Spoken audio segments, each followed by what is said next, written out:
gather round the table. Get your dice ready. Sunday night is game night. At least that is the plan. We've got food, we've got drinks, our miniatures placed. But the dungeon master sits there with a vacant face. He clears his throat, drinks from his glass. Then he pulls a plot hook.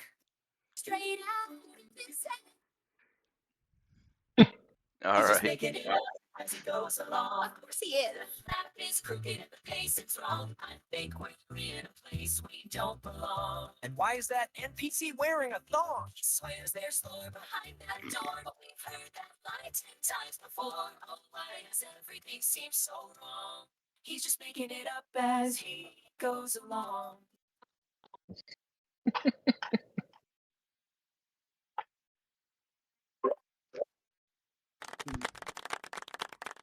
Yes, nice.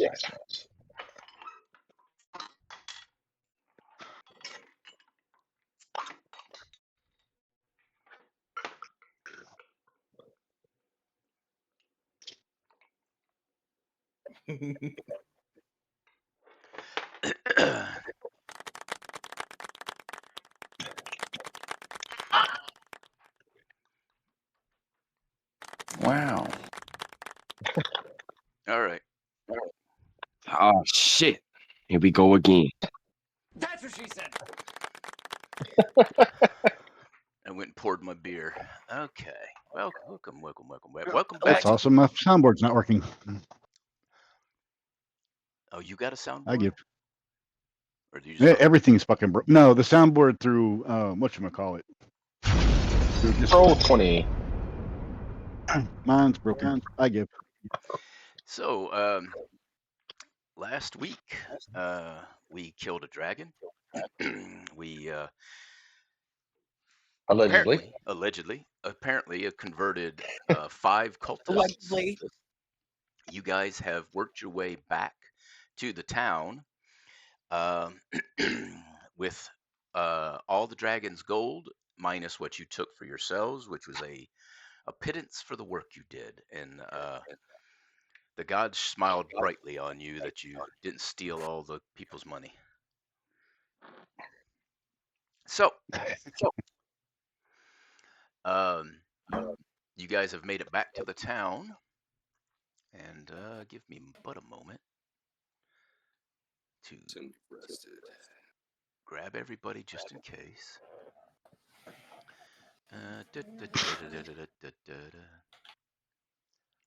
Yeah, I had a beautiful couple of weeks with no sinuses, no drainage, no coughing my brains out. And now everything's falling and dying and falls happening, and my sinuses have gone. Fuck you. That's a damn shame. Yeah, I'm sure. Top left, boys. So if I mute myself, it's because I'm sneezing my head off and don't want to blow your eardrums out. Or I could just say fuck you and blow your eardrums out. Appreciate it.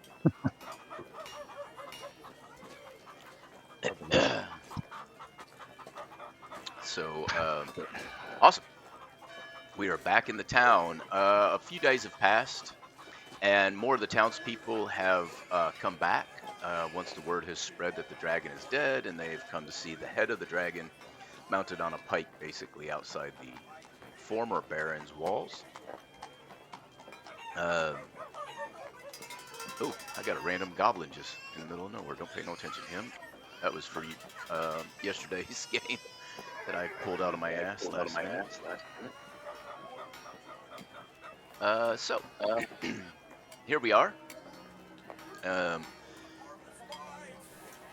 You stand before the people, and they are congratulating you. In a few days, they're going to have a feast. But for now, they've put you up in the inn for free, and things go as they go. This is the opportunity you guys have to tell Carquin what he has missed, because he was off on family business, and then he can tell you about his family business. So who would like to go first?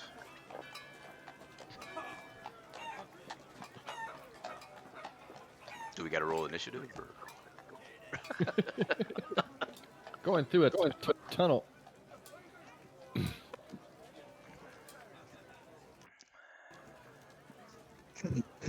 Nobody. Trying to find my notes, Okay, as scarce so as they are. where were we when Karquin left us? That's what I'm trying to remember. North of Ireland. North of Ireland. We just finished kicking the shit out of the evil Duchess. Karquin had busted through some walls and they had to do some repairs. Oh, right. He was doing earth elemental shit. He got a letter drawing him back to Win Croy, and you guys finalized everything at that location and headed back to Ireland. And we were asked, oh no, before we went to Ireland, a envoy appeared to take us where?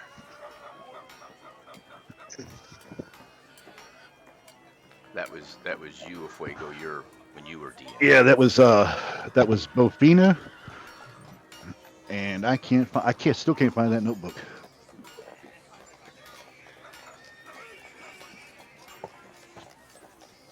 Nope, that's not it. They went north to. Oh, they went north to see the hermit and to free that area from a supposed ice dragon who turned out to be an ice druid who was slowly turning the area into a item domain, and she had partnered with the Draugr to complete it.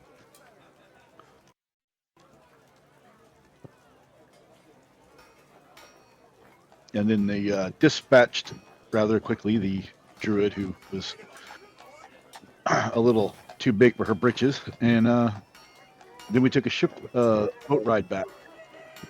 Got me a companion. There you go, Sir Chode. Tell us about your companion. Cool. I should say, tell. There's your green dragon head on a pike. We ran into a nice little Nice. polar bear here that was wanting to try to kill us, and I befriended. And her name's Ursa. She's sweet. She cleans up our messes. Ice bear is yes. Polar bear, ice bear. Thank you, Mad Shots. No worries. So we had an option because we were actually on. In fact, I will take us to the major map. I don't know. Maybe I don't have it. No, I don't have that map. That's a damn shame. Do I have it in my? It's a shame. It's a dragon head on a stick. On a stick. You put me in the vegetable steamer.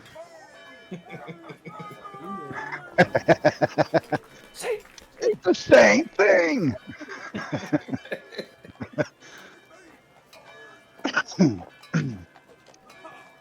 Nope, that's not it. Close. I need to get organized one of these days. No, in any event, we were on a different continent. Never. So we were on a different continent, so we had to take a boat back. And our boat ride took us on a boat that had a mystery on it. Father Scab, would you like to go over the mystery?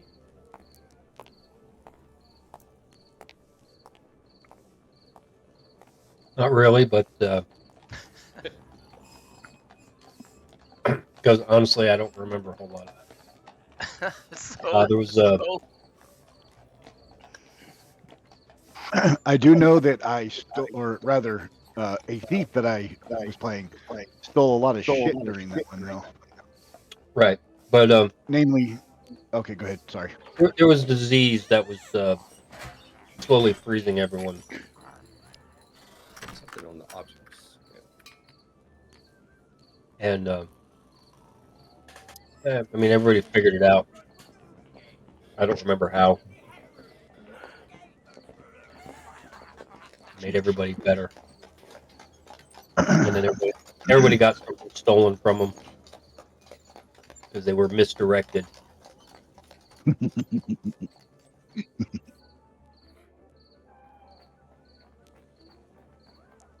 Okay. Don't need that. And then we ran into the pirates. Suck if you muted. Oh, well, there you go. And I do believe that the DM got sick of us struggling, and so he threw us a bone and gave us the answers. Well, no, it's just that was just supposed to be to fill the space until you were ready, Right. and it was going to drag out for way too long. Yeah, we needed to play some more. I'm still not ready. All right. Let's drag y'all here. Check it out. Check it out. There you go. Now, probably a blank screen, I would imagine. I see like The world. like a world it doesn't map. show? Oh shit! Awesome. Cool. I threw myself out. Shit. And so this is the world. Westergaard is where we hang out. The majority of our adventures were in this area. But I think we determined that one of these isles is where we ended up with the white wizard trouble, somewhere in there. Yeah, that is correct. Yeah. That's that was Jotunheim. And yeah, so Jotunheim's down here. That's where we got off the ship that diseased us, and I think up in this area might have been the white wizard. Yeah. And then we caught a boat that went across the seas this way with the pirates, or against the pirates. Pirates against the pirates. And we fought not a dragon turtle. We retrieved the chest from a dragon turtle and escaped it. A dragon turtle? Yeah, dragon turtle. And then I think we went up this way and then down to here to get back.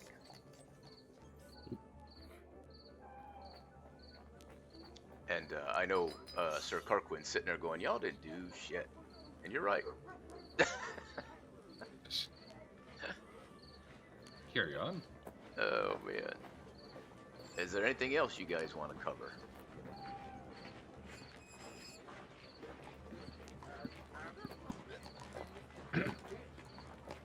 Yeah, we need to break our ties with this Adventurers Guild. Yes, did we on the Adventurers Guild they offered us 500 gold up front and 500 when we return if we find the missing Lucky Tub party. Do we ever get paid for that, or are we on our way to get paid for that? You got the 500 up front. You're still on your way to get paid for it. Finish it. Okay, That got it. circle I drew is where you are at currently. Oh, gotcha. At the River Bend End city. Once you finish with that, you're going to head in this direction to a city called Shakaba. It's in that area. And but right now you have no camels, no mounts for the desert. No mounts. And so we have gotten this far.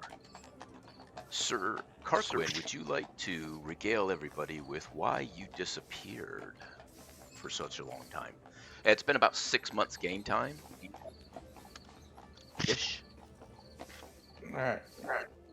Remember that island we went to with the dinosaurs and with a mountain with a plenty of handholds? I do. How could we forget it? That Dread Isle. Yeah, apparently with a lot of wibbly wobbly timey wimey stuff. The 2 girls I hung out with on that island gave birth to kids. They grew up to about 16, attacked by a necromancer. They escaped.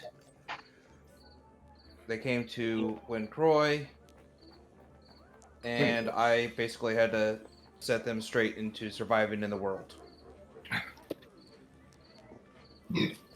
Damn, pop him and forget him, huh? Damn, I thought I was mean. Who was the necromancer, Sir Carquin?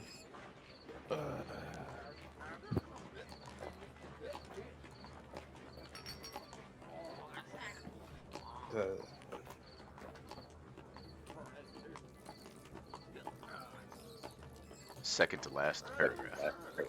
Yep. Carrie Heller. Harry Keller. What? Carrie Heller. Y'all know Hold who the Carrie fuck up. Heller is.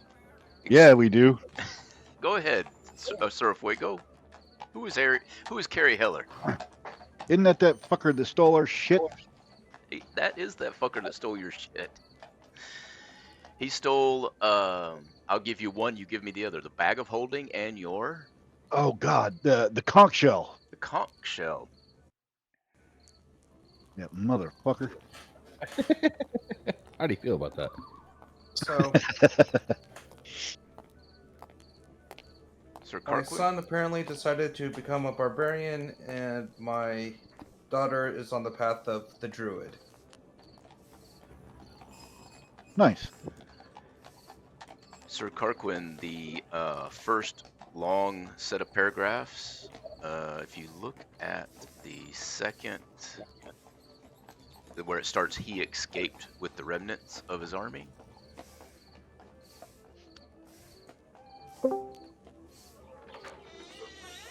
So apparently the conch shell Timmy! parted the fog. Arrows and spears followed him, and he vanished in the fog.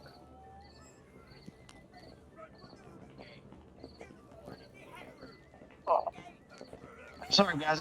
I had an issue I had to deal with over here at the bus station. First time ever. Awesome. No worries. Wow. Basically, there's a guy named Carrie. There's a necromancer named Carrie Heller that was basically went to the island of Dread, or whatever you want to call it, and apparently, my kids went after him, and he escaped. And apparently, this was also 16 years in the future, or the islands just exist in a weird time scale. Hmm. So it would seem. All right. Let's see here.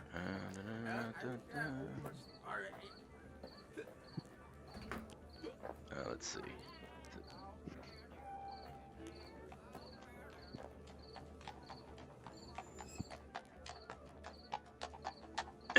So, the key thing that the children related to Sir Carquin, which is key to the plot, is he escaped with the remnants of his army after being overthrown by the island people finally. He boarded his ship and sounded a conch shell that parted the fog. Arrows and spears followed him out to sea, but once beyond the reef, the pursuit ended. He blew the shell again and vanished into the fog. Carquin's children had already snuck on board and were hidden in the hold for the voyage back to Wincroy. And at that point, they lost where Carrie Heller went to. So he still has your conch shell and your bag of holding. From that information, motherfucker. what do you guys think? Well, fuck these people. Let's go get our shit.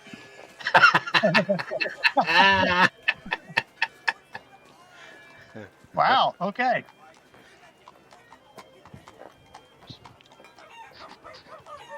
The Hobos arrive. Assemble. You're saying basically just turn these guys over to whatever. Turn these new followers of Saluni over to whatever the townspeople want to do to them. Yep. And go where to find Carrie Heller? Back Isle of Dread. Yeah. He Apparently left that's the the good Isle of starting Dread, point. the last you know. Well, it's a good starting point.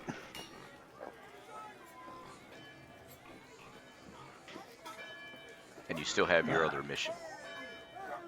So Yeah, I'm getting on board with Father Scav. Fuck this this guild thing. These damn side quests of doom. So look, you can't get on board with me because I've gotten on board with you guys. So there's no Damn it. boarding to get on with me. I'm Damn it. following you. All right. I say we finish this quest and then we go try to find his ass. We at least know where to kind of start with the Isle of Dread. So At least we have a lead. that's the thing. Yeah. We don't know how long it's been at the Isle of Dread since he was there. Well, at least 16 years in the future.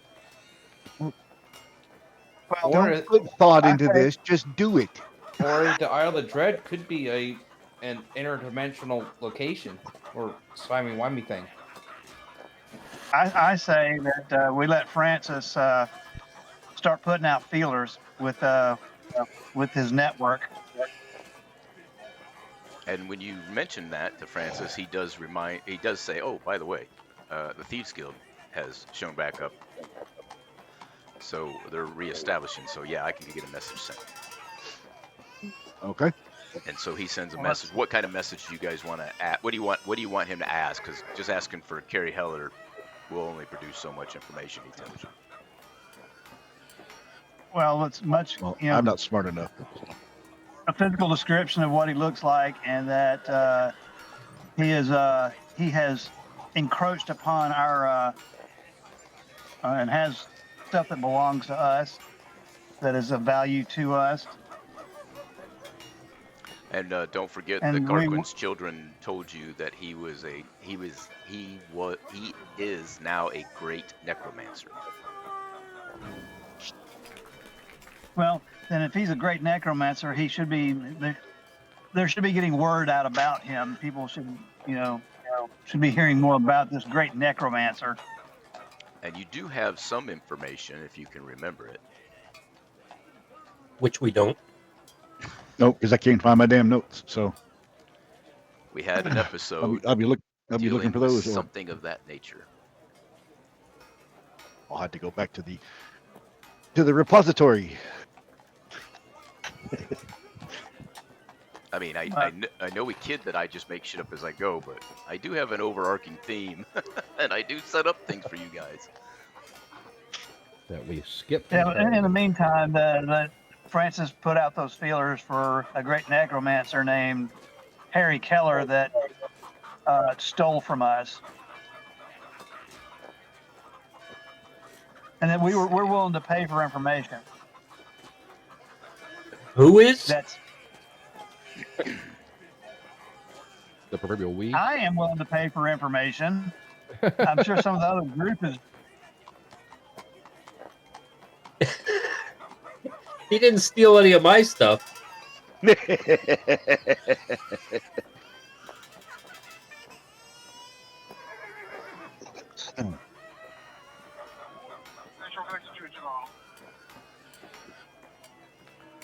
Well, before you say we're going to pay, I've got to go to the office. We got another issue I've got to go deal with. Necromancer, please.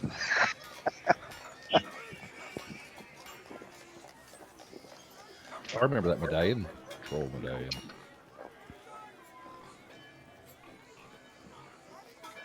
well, my question would be, before we start saying we will pay, I want to know how much the group is willing to pay.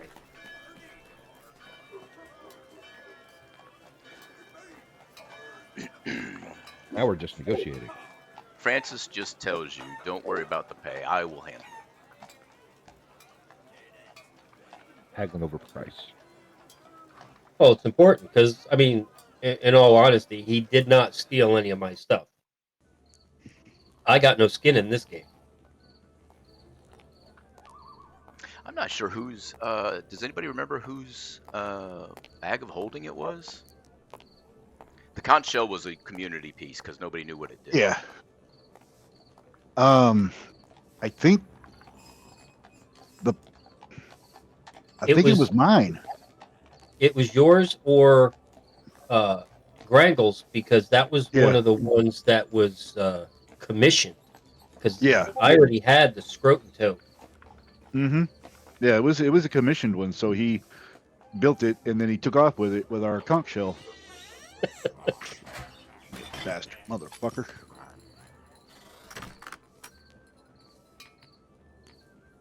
I mean, I'm willing to contribute.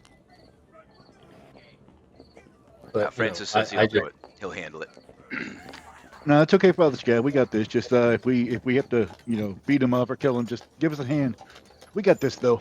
I don't know about killing the guy. I mean, no. I'll do the killing. He just stole your stuff. I mean, I don't think that's a killing offense. I'll just take his hands. It ain't your stuff, is it? This is I true. mean, I was going to behead him and trap his soul in a gem and keep it locked up underneath the sea, but Sir Carco, we need Just to let me talk have his about hands your. first. We Okay. need to talk about your hobbies. A crime against one of us is a crime against all of us. Mm-hmm. It's a brotherhood I, thing. I'm not disputing that. I'm on board with that. I just would like to know how far we're going to be going with retribution. Well, he's turned into a necromancer, so that in itself is a punishable offense. And stealing my stuff is just icing on the cake. Hey, So I say technically, I'm death to a the fucker. necromancer too. I can create undead and things of that nature. And then forget about So him I and said, leave him looking at outside this, the gate. this, Well, you can create this undead troll from. medallion. It's almost like the DM intended you to see it. To jog your memories. Did the fairies ever get with us about where the queen was taken? Not yet. Okay. So we may have with that. I guess when we come back from this this particular venture, we can travel back through where we dealt with the fairies and the rotting troll. Yeah. Maybe they it's could weird help to us see a track troll down. rotting. Usually they get back up. Yeah, they tell you that it was a. Mad Chops went back and researched it a bit, and so did Father Scab, if I can find it. No, it wasn't a troll laying there dead and rotting. It was like a living troll that was made of necrotic material. Yeah. Yeah. And even more statement of what I said. Yeah, it's a dire rot troll. It exuded a aura of death and corruption. And the medallion also exudes a aura of death and corruption. Somebody has it in their bag. Or it's in the bank. I don't remember which. Let's see. But it doesn't don't... matter. It doesn't matter. Yeah. I mean, I'm going to look, but I don't think I have it. I ain't wearing it.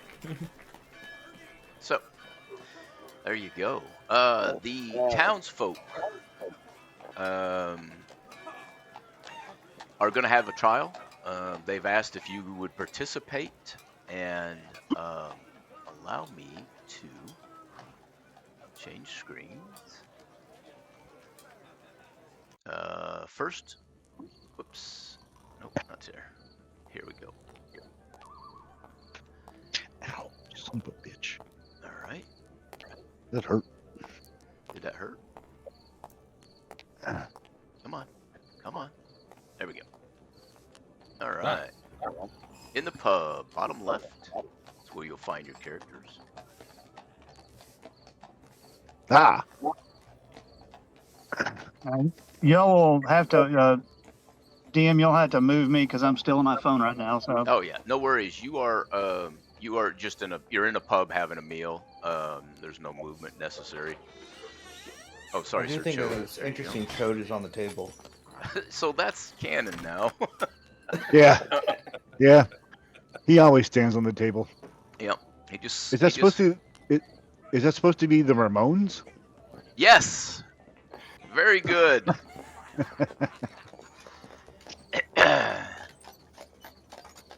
So. Beat on the bread. Beat on the bread. Beat on the. Give yourself a point of inspiration if you need it, or whatever it is. Yep. So, you're in the pub and you're having a good time. You're eating, and one of I don't have it. Let me just grab a new one. I guess I don't have it. Actually, I know where to go. I know right where to go.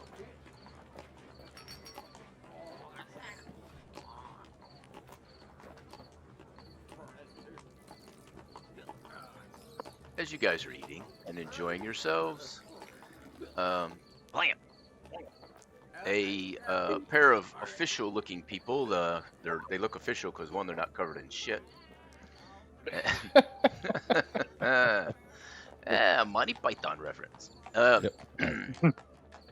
They also are. They have badges and robes. We don't need no stinking badges. And they come to you, and when you guys first got to the town, and you delivered the money, the gold back with the cultists who were carrying it in the carts, and they were handing it back to the people. The people, obviously recognize the cultists, despite the fact they've cut off their green dragon off of their white robes and tabards. In fact, they discarded their tabards, but they still recognized them. They demanded that they be arrested and took to trial. And you guys, okay, all right, Tim. You're bleeding through. You're bleeding through. Look, I can't help that. I've got to have these two this one radio on. I got you. No worries. I'm gonna mute you for a minute. So, just for a second. And they asked. They took the five guys. I'm sorry, the five former cultists, and imprisoned them in jail. Before they left, the cultists asked if you guys would represent them in the court to get a more lenient sentence. So these folks have come to you and asked what part of the court system you would like to participate in. And Father Scab wanted to be a witness. Can I get a witness? And I can honestly say I've never seen him do any cult-like activity. Right. 3 of you volunteered to do be not witnesses. I'm sorry, part of the jury. I got to step out for a second. My family's taking off. I'll be back in a minute. No worries. So Man. our options for those that Yep, may I see it not now. have had a chance is jury, witness, defense lawyer was picked up by Tim. Prosecution lawyer is available, and bailiff. I'm not smart enough to be the prosecution, so I'll be a witness. All right. Tell them what I see. And that leaves Sir Carquin. Do you have a I'll be prosecution. I've already done some AI. Let AI tell me how to do prosecution, because I ain't got no idea how to be a lawyer.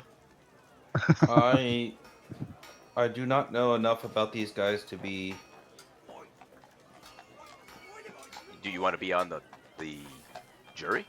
You'd be perfect for the jury. I would say he needs to be on the I jury. can be the jury, yeah. Yeah, But- because you're impartial. Cool. We'll put you in the jury. So they ask if Sir Grango wishes to speak to the defendants before the trial, and he is welcome to do that. Him and I have exchanged information that Mr. AI has given us. So everybody's got a task. Basically, most of you are on the jury. or a witness or a defense lawyer. So I'll be prosecution. These two people, the woman and man, are the de facto judges. They're just informing you that tomorrow we will start the proceedings. Grangle, we can notionally say that the prosecution and the defense has had time to talk to the guilty parties, and they will bring it forward at that point. But All right. the inn is a little sparse right now, you know, with people in it. They're still getting everything back up. Damn it. I bumped the damn camera. Damn it. Damn it. So, they are ready. That one guy in the background that goes, hey! Every few minutes makes me laugh. You have a anime's face processing camera thing happening. Yeah, I bumped the damn video. Damn it. There you are. Reasons. There you are. Oh, you went away. Yay! So, they're just here to inform you that at 08 in the morning, we will begin the proceedings. And they wish you good night. And they, of course, leave. What? I said good day. I said good day. What do you guys want to do at this point? Pouring and drinking. Bring out the ale. The horrors have not come back yet, but Oh, I'm back. Oh. aha! Huzzah! Oh, you weren't talking about me? We were. You dirty little whore. Whore. You whore? Thank you, Daddy. There Are it there any is. elves? All right. We identified the Ramones up there for that was Fuego got that one. So I can tell you what you are seeing right now. I prepared in the last 2 hours. I prepared nothing. Nothing. I prepared nothing. I absolutely started preparing more and more stuff. I gotta stop myself because you guys are just gonna blow through it anyways. So, what do you wish to do at this point for the rest of the evening, except for whoring? Because the whores haven't come back. Drinking and eating. All right. Drinking, eating, and sleeping. Are there any elves from the Ranger Guild in town? Not yet. Okay. It takes a little longer for the word to get to them. You guys only been here about 3-4 days at this point, back from killing the dragon.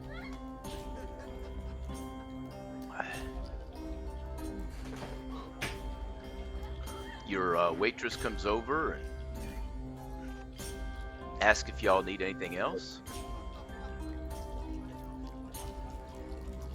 Nope, I'm good for it now. Just need a place to lay our head here in a little while. All right. She says, see, the bartender, Robin, he will make sure that you have a place. Braves for Robin? That you'll have a place. And if you need anything from me, my name's Barbs. Don't forget, Barbs. I'll get you guys anything you want. Barbs? Yeah. What color's Barb's hair? Red. I was about to say. Oh, does the carpet match the drapes? Oh, you guys. Oh, you guys. And she just gives you a playful slap in the face, you know.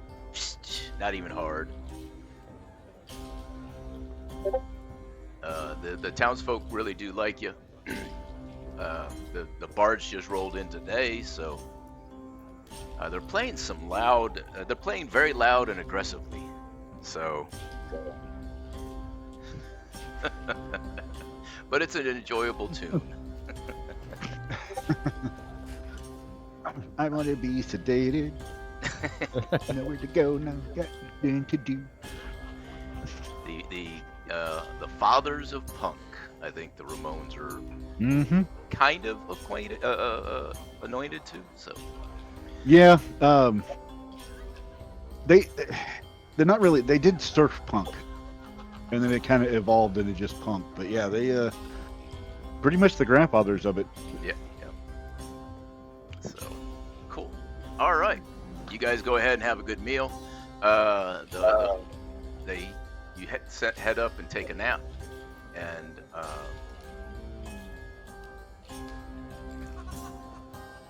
or not a nap, but you go to sleep, and then to the courthouse the next morning. Go sit in the jury section, I guess. Yeah, let me just grab and move you up there. Make it easier. I don't have to open everything. There you go. Gum, every time I touch my screen, whatever map you have on just disappears on me. I'm sitting by Hannibal. You're gonna go blind doing that.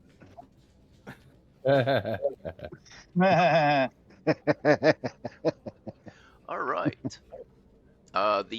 Francis decided to be on the jury as well as Mad Chops and Carquin and Sir Chode. You have 6 other people from the townsfolk.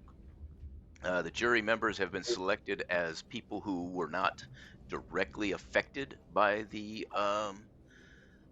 cultists, so as to have a fair trial. The cultists didn't bother you guys too bad. I mean, they scratched you a little bit, but to the left of, I'm sorry, in front of the jury sits the prosecutor. Oh, I knew it. Right there. Give me a second. I need to get the dog back in. Colby's back. Oh yeah. So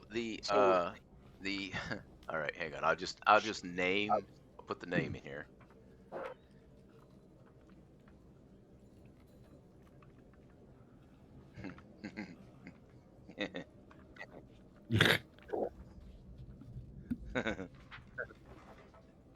So are these the cultists back here?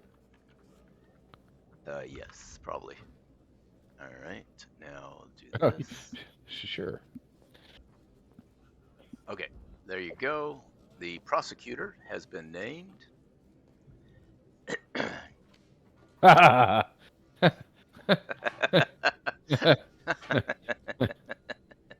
can't see this, so I have. So, I'll tell you in a minute. Hang on there. Where I drew the line is where the cultists are. Edel, Darvin, Hama, Yes. Total, and Manetto. Yep. Manetto is the one that you brought back after killing. And so those are for my defense lawyer, you have Monetto, which you guys remember. You have Hama, Darvin, Sidel, and Fodel. In the jury, just random people. On the court bench, you have. I didn't do the judges' names either. Looks like you're missing one. One is missing. That is true.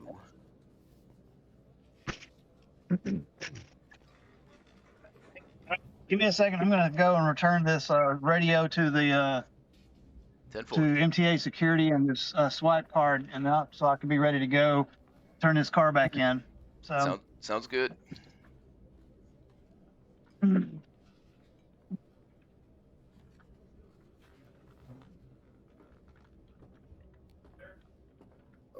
right. While you're doing that, I'm gonna grab a new beer. I'll be right back. Like I said, I made this up not even 2 hours ago. Hell, I was still working on it up to about 30 minutes before. Oh yeah, I like this guy. I'm just gonna name him his name. Good Reisberg. Connie Jockran, huh? Just come up with that, did you? Did I? Yeah, I just made that up on top of my head. Yeah, there we go. So Frank Caprio is the judge to the left as you're looking, and Guth Rinsberg is the main judge. Isn't she dead? Yeah. Oh, too soon. And Connie Jochrin is the prosecutor. I was looking up famous prosecutors, and because we were talking about the whole thing before, it popped up. Yeah. Uh-huh. And I was like, oh, that's even Attorney at better. law. All right, so Sir Fuego and Big Daddy Scab are sitting in the witness seats. Can I get a witness? Witness. Good enough. All right. So now that all that fuckery is done, excuse me.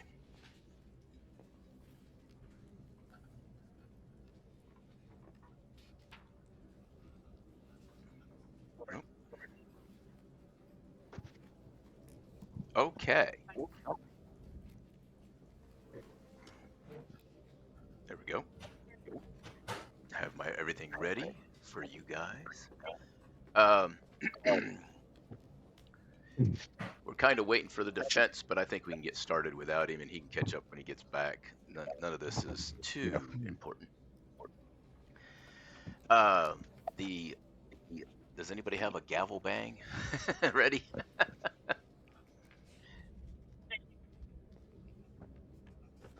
Who's casting spells up in the bleachers? You knock that off.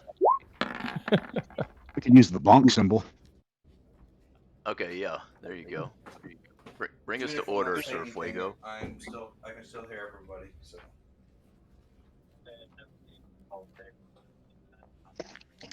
I need Uh-oh. a quick restart for me. Because the sounds quit working, everything quit working. It's all right. Just make me a little drink. Yeah, for some reason the sound quit because reasons. Roll 20. Come to order. Thank you. Thank you, Mad Chops. An ale, please. Oh, not going to order. And as you say that, Father Scab looks at you and goes, shh. Oh, come on, man. The hell's the Oh, problem? come on. He said come to order, so I did. Not that kind of order, dumbass. What the problem is?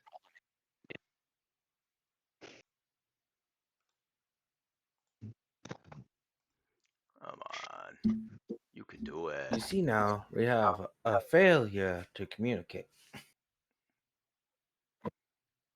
It's just the way he wants it. Well, he gets it. I wish you'd quit being so good to me, boss. Yep. Shaking the branch, boss.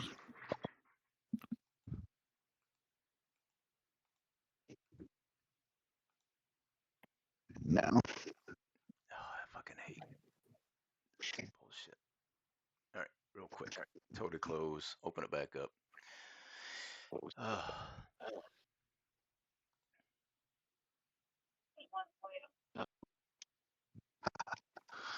Are you back, Jack? Yeah. Talk to me. Little puppies, little half. Are you talking to me? Now some St. Bernard's Irish cream. Oh, St. Bernard's. Glug, glug, glug, glug, glug, glug, glug, glug, glug. Would you share with the team, please? The goddess has spoken. Wish you'd stop being so good to me, Captain. I'm not far away. There it is.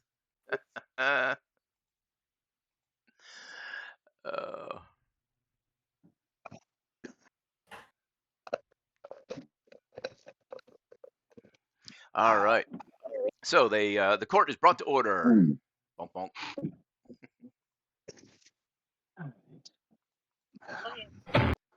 What's that smell? He said odor in the court. I don't smell anything.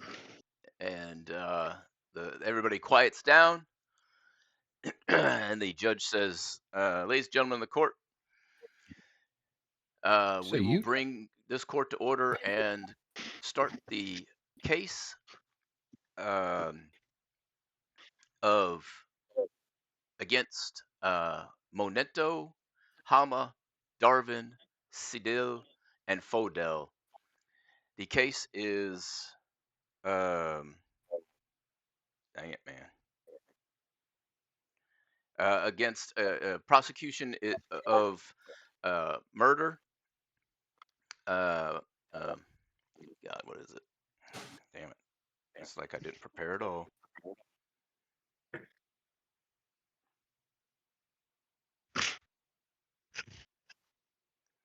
Um, Robbery, murder, and abetting a criminal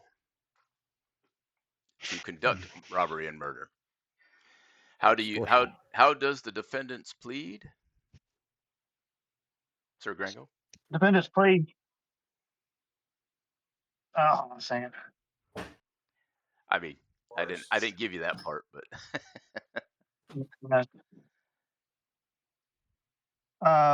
Defendants plead guilty under special circumstances.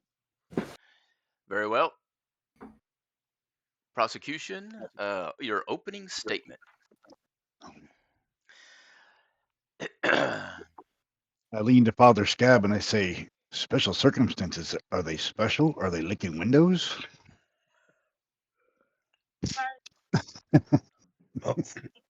You know they've got to be. Yeah, got to be licking something. All right.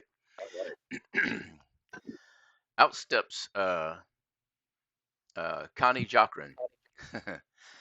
And he looks to the bench, my lord, and my lady, my lord, and turns to the esteemed members of the jury.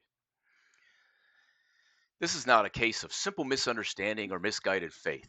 This is the case of calculated intimidation, of cold-blooded violence, and lives taken without mercy.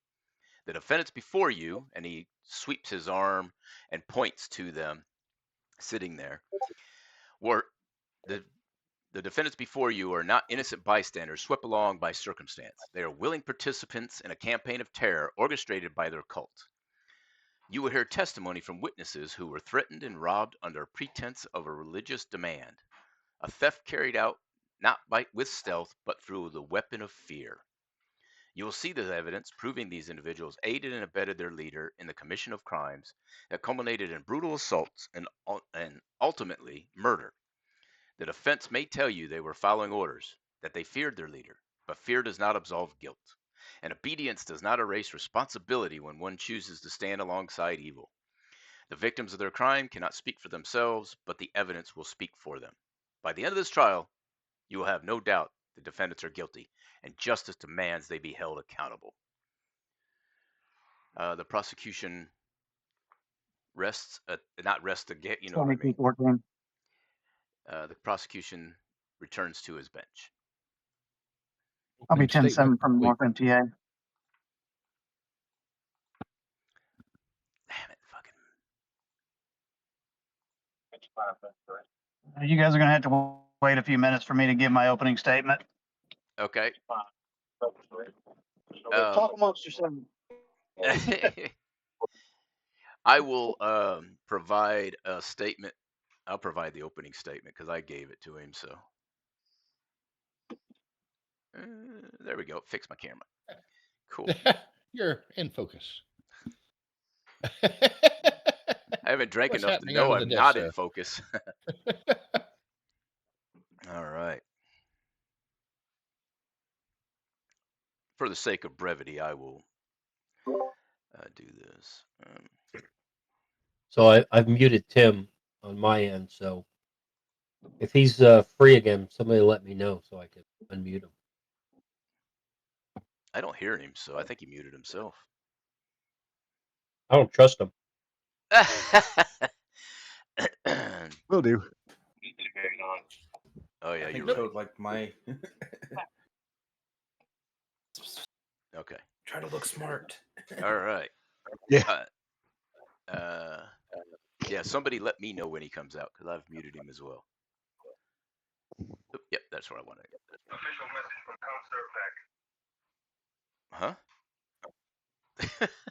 Official message.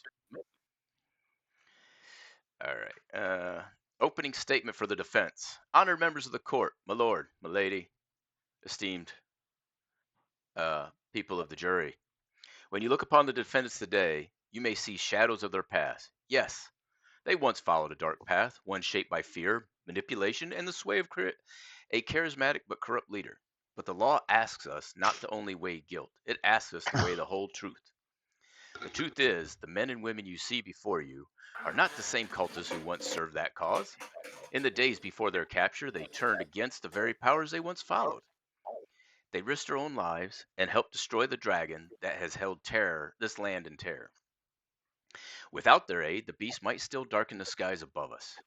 And when the fight was won, they did not flee with the spoils. They returned every coin, every jewel, every relic that had been taken. That was not an act of compulsion. That was an act of choice, a choice to make amends.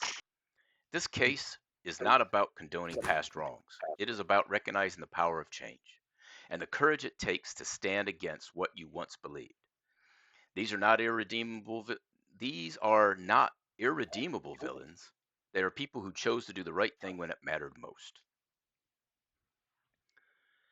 And then he goes back to his desk. All right.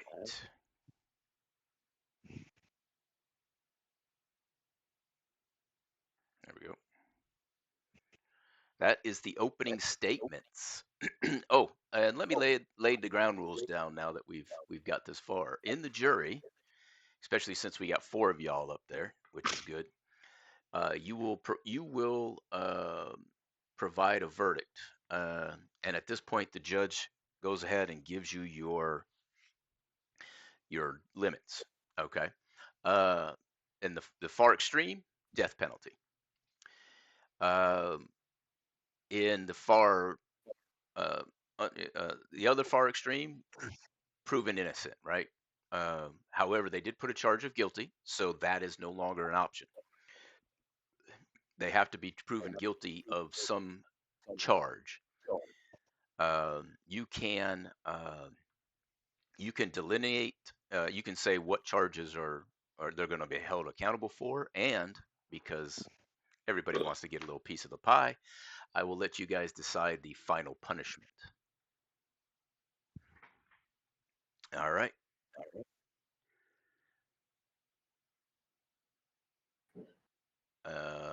Okay. So the prosecution steps forward again and calls. And yeah, don't forget, let me know when he gets back so he can do the defense. If not, I'll do the defense. I'll do everything. I'll just play by myself. You guys just sit there and look pretty. Unless somebody else wants to jump up and play the defense, and I'll send you the literature until he gets back. All right, none speaking. All right. The prosecutor steps forward. I wish to call my first witness, Bill the farmer. Where is he?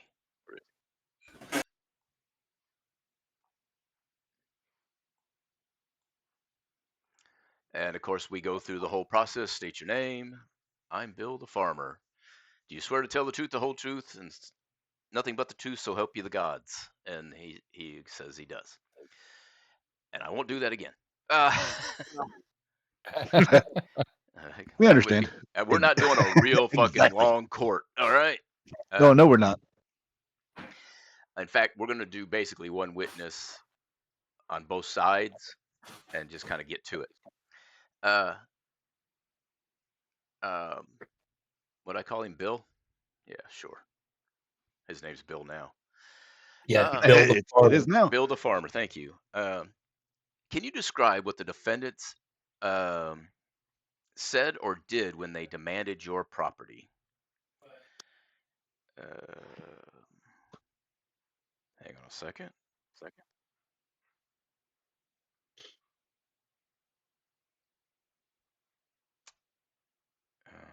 Am I in the wrong thing? I think I might be. Sorry.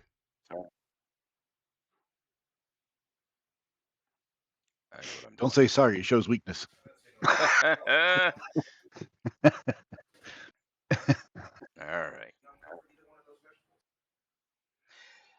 Okay, yeah.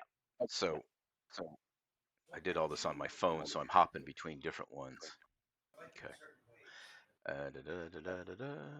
Skip to the. Hello? What happened? Oh, that's what I did wrong. Derp.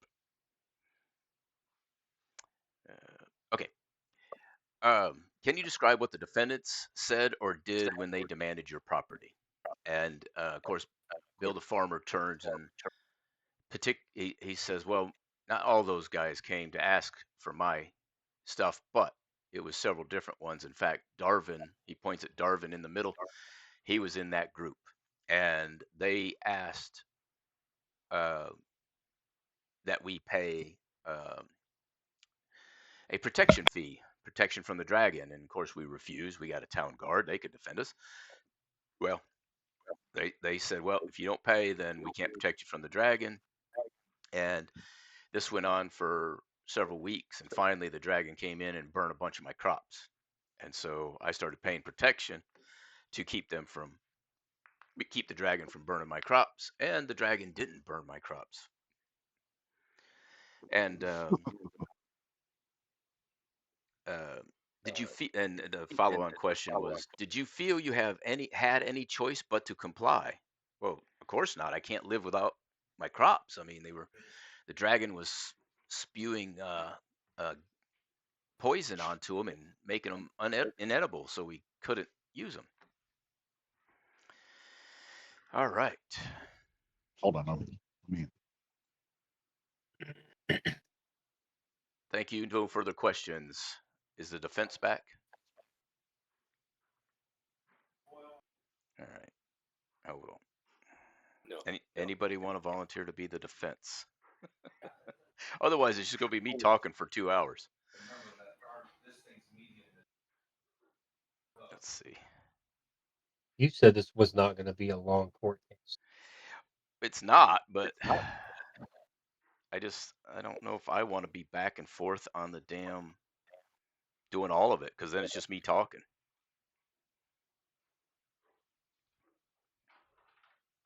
Send it. I'll manage this part. The defense Okay. comes out, and he asks, Grangle asks the farmer, "Did the dragon attack while you paid the fee?" And of course, the farmer's going to say, "No, he didn't attack while he paid the fee. However, there were other attacks made by other people." And of course, objection. It's not. It's leading. Whatever. So,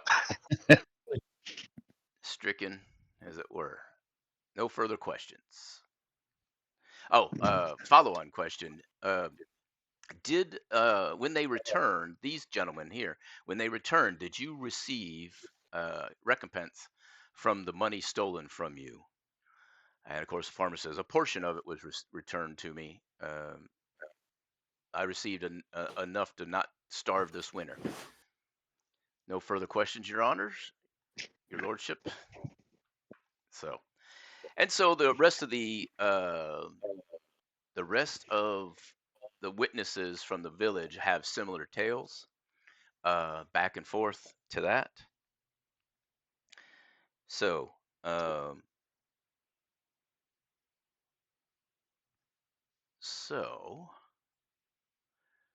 Father, let's see. Sir Afuego, please approach the stand.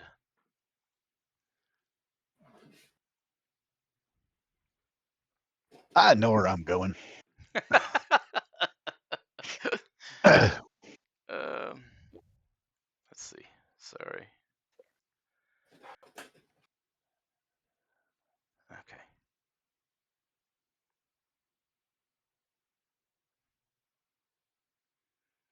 Oh, my phone just now told me that Sir Carquin voted for the jury. Missed it by that much. Yeah. Sorry. I was getting dinner prepped. No worries. So the prosecution comes out. Sir Fuego, did you observe the defendants assisting their leader during any of these crimes? Just to make sure I understand, let me draw a line here real quick. Damn it. These are not on trial. These are. No, the first set are on trial. The first set on trial. Okay. Yeah. So Moneto, if you remember, Yeah. he was the guy that originally threatened the people for their firstborn. You killed him, made him spend an eternity for him in hell, and then he came back. Okay. All right. Okay. Question again. Sorry. Did you observe the defendants assisting their leader during any of these crimes? Yes, I did. We ended up killing Minetto, bringing him back to life. He had served, I think, That's fine. if I That's fine. remember, You answered my question. yeah, bastard. Did That's yes or no, sir. yeah. Were they present when orders were given? I don't understand the question. I didn't read that one. Did they take any actions to stop their leader or protect the victims? Not until we brought Minetto back to life. And he repented. Allegedly.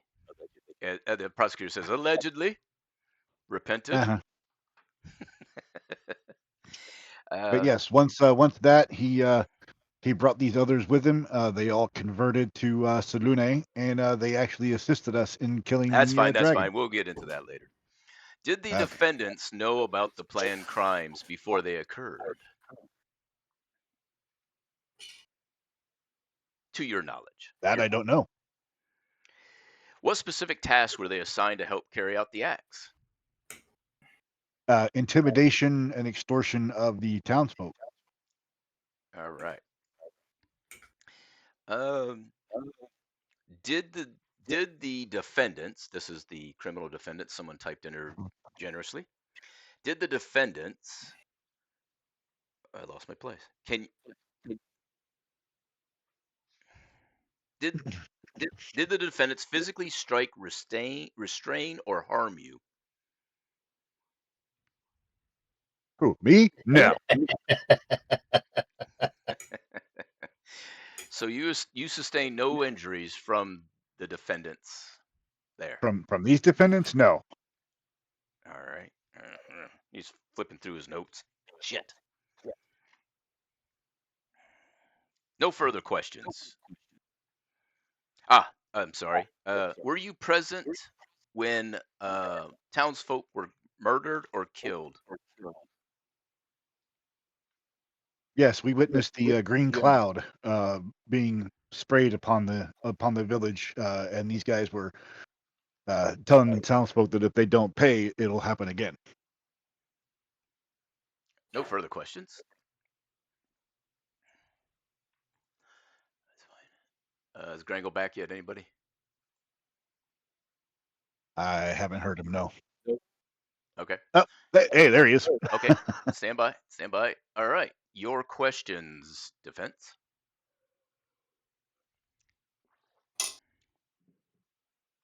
Driving.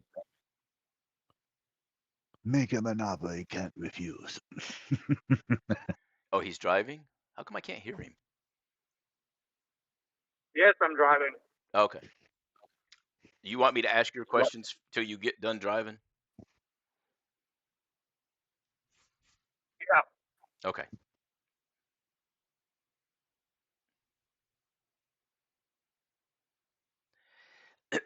Okay. Have you observed a change in the defendant's behavior since the defeat of the dragon?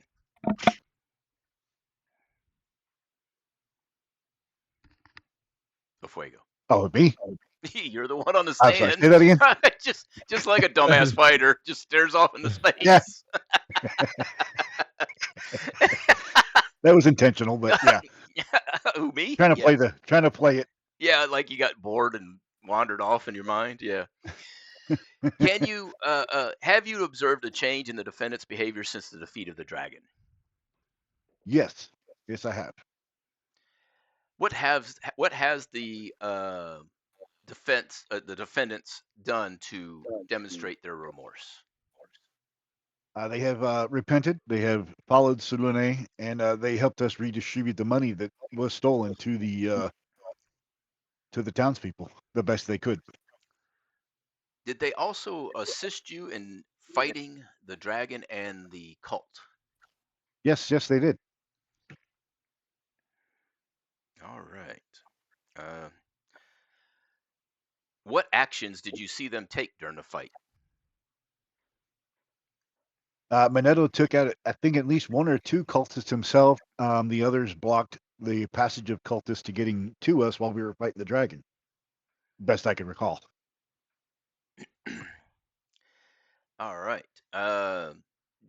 Did did their help contribute to the victory?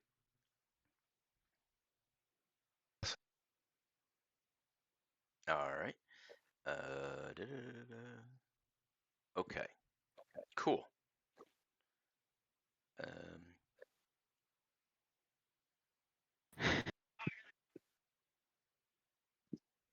all Do right. you feel that Yeah. their No conversion further is questions. sincere? Is he talking to us? I had no idea.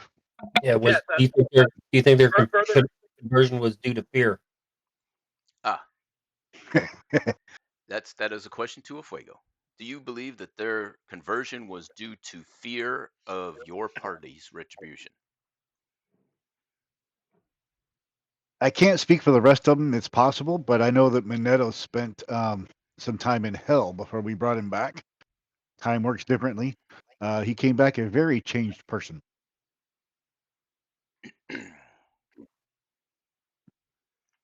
No further questions.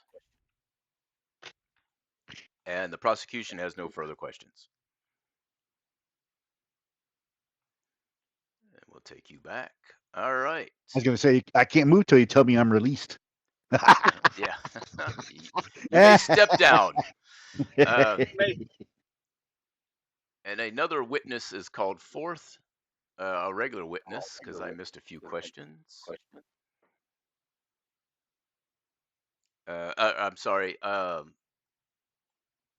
Defense. The returning of stolen goods. I did not cover that. If you wish to cover that with a regular witness.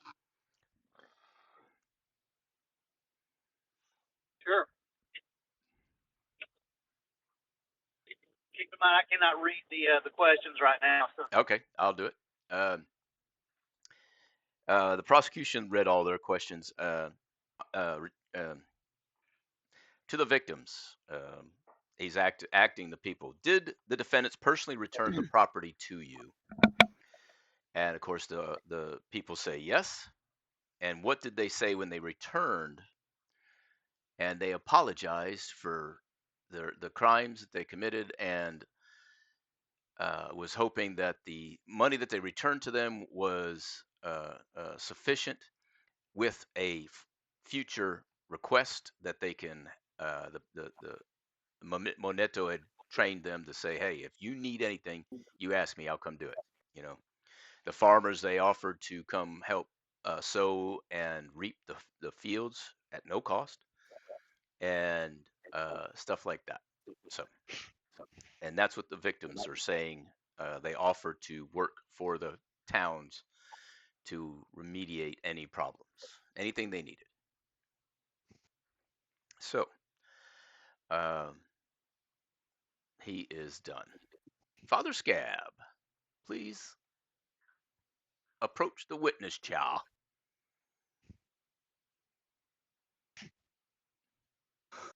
All right. State your name. No. What Damn it. is your color? Damn it. All right. All right. Prosecution.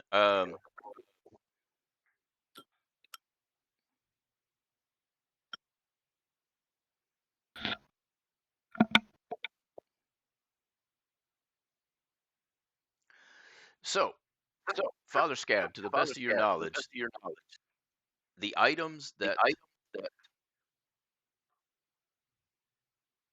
I'm getting an echo. Yeah. The items that were found in the cave of the dragon, uh, how do you know they belong to the victims?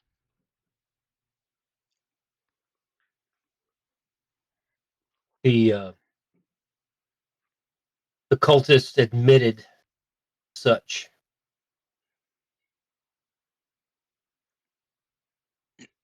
So the cultists admitted to stealing the items from the people. Among other things, yes.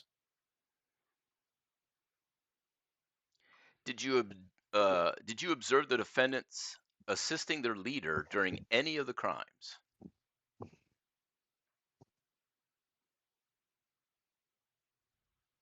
Did I observe them committing crimes before we arrived? No, that would be impossible. My lord, I would like to point out that we have a hostile witness. Oh no, no, I'm just trying to be very clear about what I hear you asking me. Permission to treat. He says hostile witness, and I grab the hilts of my swords. Hostile? What?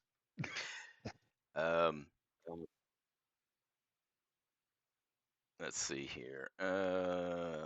Okay. Can you confirm the nature and cause of the injuries that you identified when you arrived in town?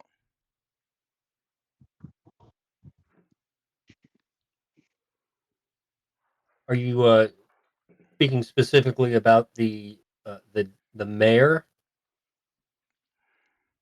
The mayor, Because any townsfolk that you came across that were damaged by the breath weapon? when we first arrived in town, they were standing over the dead and bloody corpse of the mayor, and they were appointing a new mayor and using the bloody corpse of the dead mayor as a warning to the new mayor to fall in line. And that's what brought the light of Salune down on his puny head. Twice. Objection. I'm sorry, does he not have a small head? He has a normal size head, but I don't think that's has any merit in this. Very well. I mean, when we arrived, His head has no merit. when we arrived, it was clear that they had just murdered the mayor. Are you saying the defendant's weapons had the blood or other evidence linking them to the mayor's death? Yeah, I don't know about that, but they were the culprits.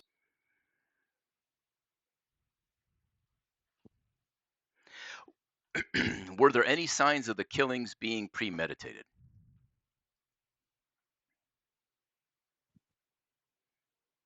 Other than the fact that they were choosing a new mayor, one that they thought would be more willing to follow their orders, to me, that's premeditation. They eliminated the old mayor because they weren't following orders appropriately, and so they decided to pick a new mayor.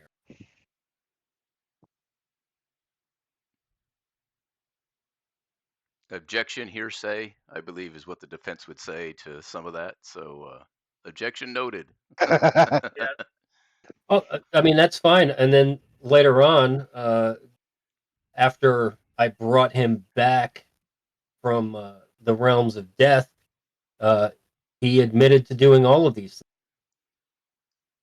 No further questions, Your Honor, or Your Lordship. The defense. Let's see here. Prosecution. I'm still driving. Yep, no worries. I got you.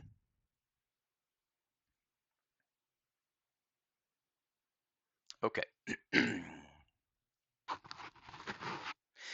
Have you observed a change in the defendant's behavior since the defeat of the dragon?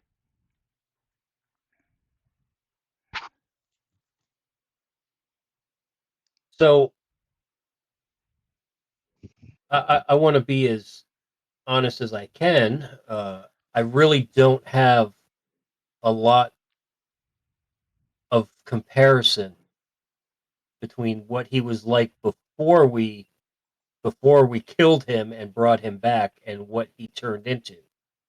I will say that after he was resurrected, when he was brought back from the realms of death, he did seem to take on a new philosophy of life.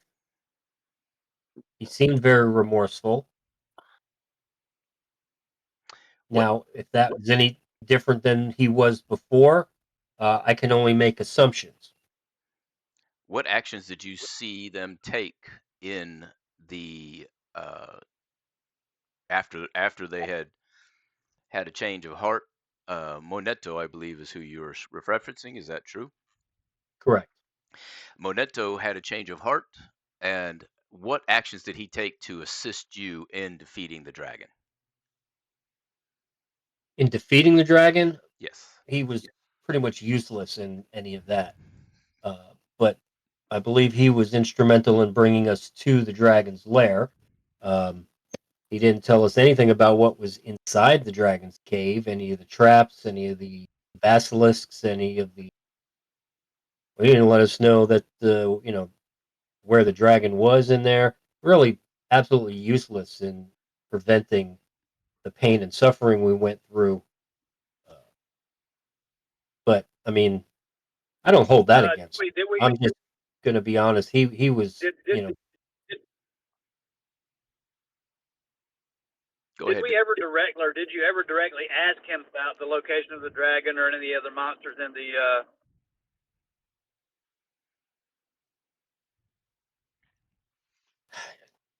No, but I think that when you tell someone that you're going to go into the dragon's cave to fight the dragon, if they know anything about it, I think they should probably say, "Hey, make sure that you don't run into the basilisk, or the dragon still has minions in that cave." I mean, one could make an assumption, right or wrong, that the that leaving that information out uh, was intentional. I don't think it was. I just don't think he was very helpful. I think it was the Brotherhood that carried the brunt of the fight.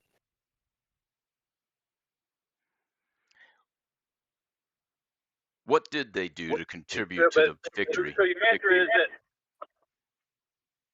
I'm sorry. Go ahead, defense. So your answer is that he was never directly asked about any other dangers within the cave. He was simply asked to take us to take the Brotherhood of the Bloody Blade to where the Dragon Slayer was. Correct. Objection. Leading the witness. That's fine. I mean, as a priest of Salune, a sin of omission is still a sin.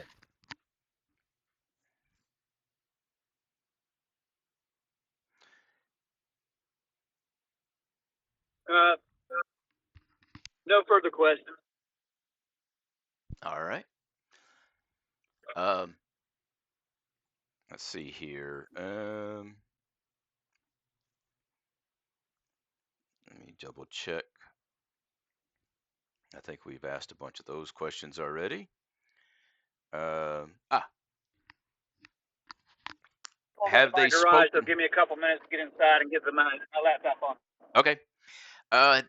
Defense has one more question. Have they spoken to you about remorse or making amends? So I will say this. Now, I am not here to try to convince the jury to hang these people at the end of a rope.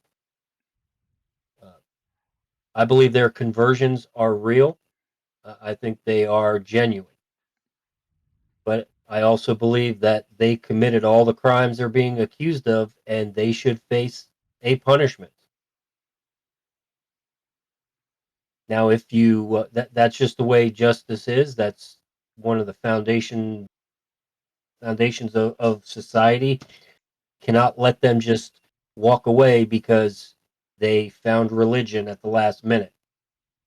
They need to be punished. I don't believe that death is necessarily the proper punishment for most of these gentlemen, most of these people. Hardly gentlemen, but that's beside the point. But I think their conversions are genuine and heartfelt, and that should be considered extenuating circumstances when considering their punishment. I swear But to God, a fuego. punishment should be done. What? Would you Chode? consider the fact that they were under the influence and under the threat of the dragon themselves to be an extenuating circumstance? The fuck I do? I mean, my personal opinion is no. I don't think that's a good enough reason to be murdering people and stealing their stuff. I guess I accuse a fuego of something that he didn't do. It must be Chode or Mad Chops. Yeah, that right there. I see it. Don't think I don't see it. Someone's having a good time, laughing their ass off, opening and closing the windows. Oh. It wasn't me. We'll have to have another trial. I'm just sitting here watching it, and it's like, quit doing it. Quit. On account of playing with the windows, we will have a retrial because this is declared a mistrial. All right. Any further questions, defense, for this witness? I guess he doesn't have any more. You may return to your seat. You may step down. I have a question. Do you know the Muffin Man? The Muffin Man. The prosecution calls the defendants. Moneto will speak for the entire defendants. Let's see here. Go back. Yeah. Here we are.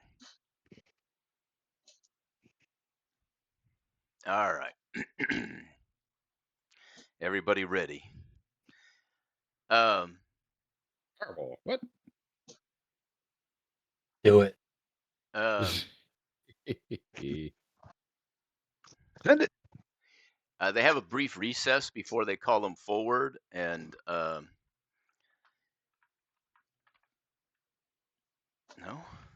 I did it wrong, didn't I? This way and this way? No? Okay. /W.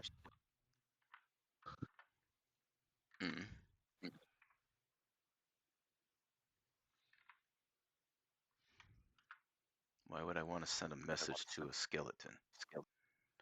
Oh, I know why it's not going. Yeah, there we go.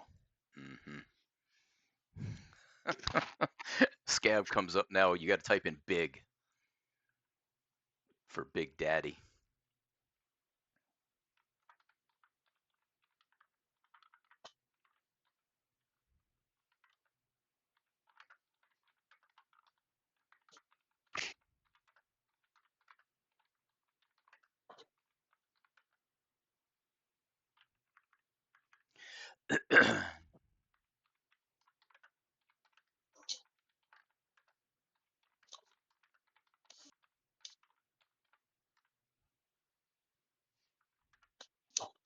There we go. Oh, well, you know what I meant.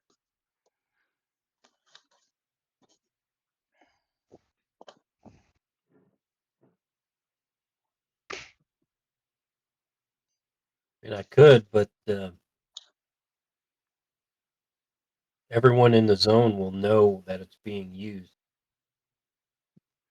And I mean, you could announce it and see how the defendants and the defense wishes to use it. You could offer it to the defense. I think it would be advantageous to either the defense or prosecution, either way. So, I mean, if there's some way I could get Grangle to know that I'm willing to do that, maybe he can ask the court. I think that would be the appropriate way. and during the recess, you can communicate that to Grangle. Either, yeah, one way All or right, the other. yeah, I'm just gonna see if he wants to ask the court, the judges, if they would allow that.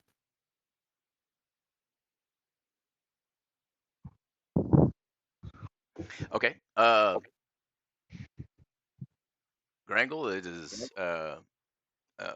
Father Scab has the Zone of Truth available to cast upon the witnesses. If that's something you would desire to do, you don't have to. Is he talking?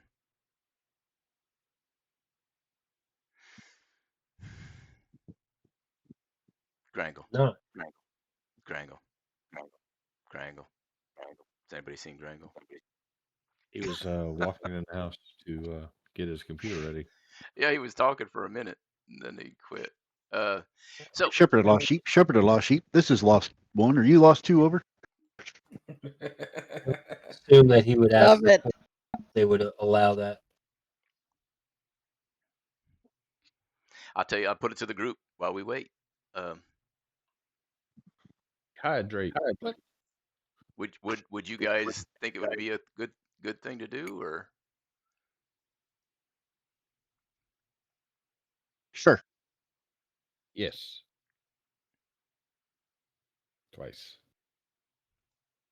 I don't know how big of a zone it is, but The hell was that kind of shaking your head there? What did I do? I don't even know. You asked the question and we were like, sure, yes, and you were like, oh wait, let me turn my camera on. As soon as you went. Like, the fuck? Oh, I have no idea. I have no idea what that was for. I didn't even know I did it. And I can't think of a. Yeah, I don't know why I would have done that. I mean, you know, I don't know what I was. It's all good. I don't know if it was the circle I was drawing that was giving me a fit. Okay. No, I didn't do it on purpose. I have no idea. Well, it was something subconscious. So yeah, it's all I'm good. sure it was sarcasm. I don't know what. maybe the way who said yeah, sure. Well, you asked the question, I went sure, and then I think Matchup said yeah, and then I did the. Somebody said thrice, and you did the head, and I was like, wow, that was. Oh yeah, sorry. It just synchronicity. It just things happen. It's all good.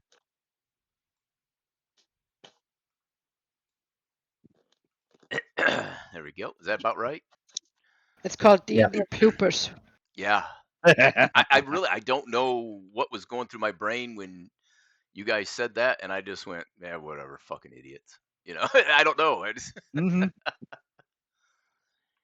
All right. I tell you what. Let me just do this. That's too much. One witness at a time.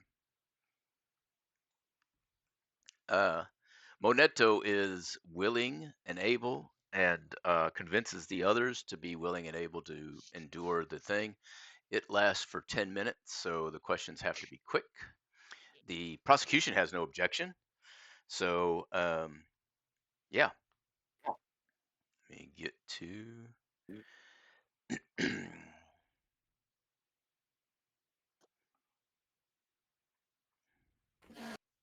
All right. Just double checking something. Yeah, cool. So the prosecutor comes out and says, state your name, obviously, Moneto. Moneto, did you know about the planned crimes before they occurred? And Moneto says, yes, we were told in the cave, we were given our briefing what to do, and we would hang out in the town and they would send us messages. And what specific tasks were you given to carry out? And he said, petty, and as he's answering these questions, he is not hesitating. You can clearly tell that the zone of truth is working, yet it's not working. It's not forcing him to be truthful. He's just being truthful. He says, I was assigned to strong arm the people to give up their gold in exchange to receive gold for myself. All right. And he has no further questions for Moneto. Oh, he asked him, did you ever kill any of the townspeople? And he said, no, I was never part of killing any of the townspeople, and I don't know if anybody was.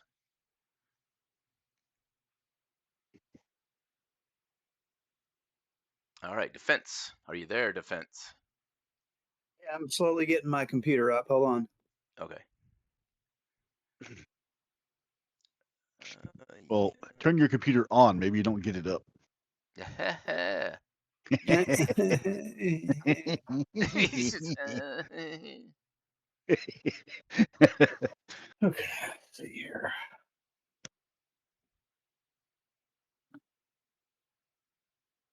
All right, so I missed some of what was going on because I was trying to get out of my uniform and Yeah. You are now, this is Moneto on the stand. There is a zone of truth surrounding him and the witness box. Y'all notice okay. I kept the prosecution outside the zone of truth. Liar, liar.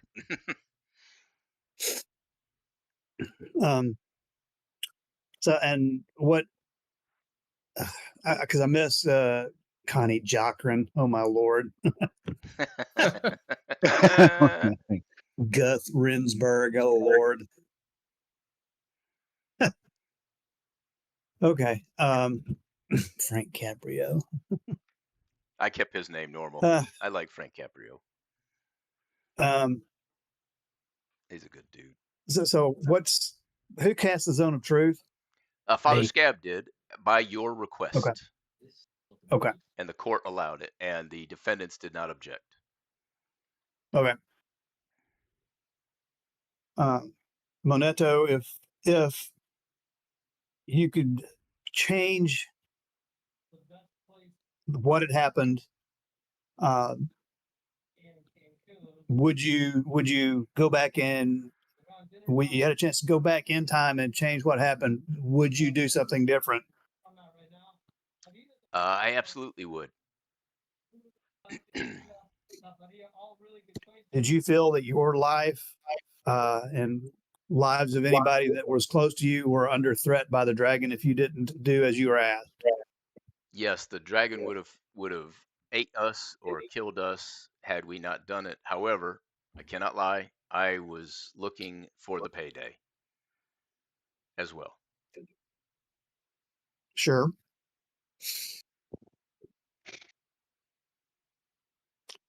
Were any of the your fellow cultists also under threat from the dragon if they didn't do as asked? Oh, well, yeah, of course. I mean, it's a dragon. We weren't strong enough to fight her off. Um, as you well know, we're just low level clerics, and best we could do is a weapon, a few small weapons and attacks, and one breath weapon from her would have killed everybody in the group, in the cult.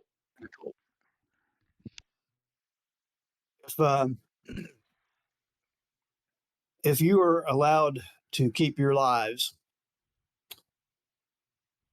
would you spend your remaining days in service to Selune, would you be willing to stay in service to Selune in the temple being erected by Father Scab, and would you be willing to return to the town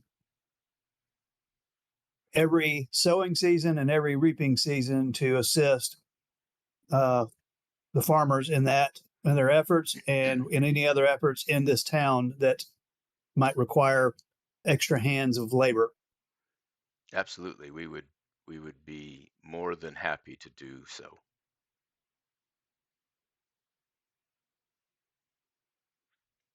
Or he's specifically speaking for himself. Each one will speak for themselves, but he's speaking for himself in this case.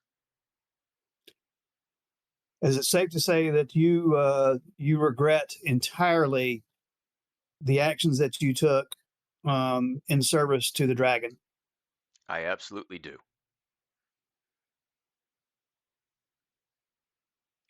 I have no further questions. And the prosecution also has no further questions. All right. So the next three folks, Darvin, Sidil, and Hama, go through, and the questions are exactly the same. And their demeanor is exactly the same. They are very clearly recalcitrant, or not recalcitrant. They're very remorseful of their actions and agree. Repentant. Repentant, thank you. And in fact, Sidil volunteers to, this is Sidil, volunteers to stay in the town and offers a rotational basis if the other defendants are agreeable to stay in the town and do necessary tasks, healing people that need healing and help defend the town from attacks from anybody else. During your questioning, Fodell gets on the task, on the thing. Witness stand, that's the words, use your words. He is asked all the same questions, and he seems a little agitated. He doesn't look happy to be there, and he's kind of agitated behind there. And the prosecution sees this and asks him,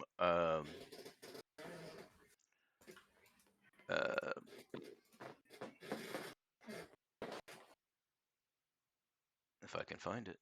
Were you present when there are any victims killed? And when that is asked of him, he says, yes, I was present as I was the one that did it. And did anybody prevent you from killing the townspeople? And he said, nope, none of my cultist friends helped or stop me. They, in fact, were helping killing anybody who was trying to leave town.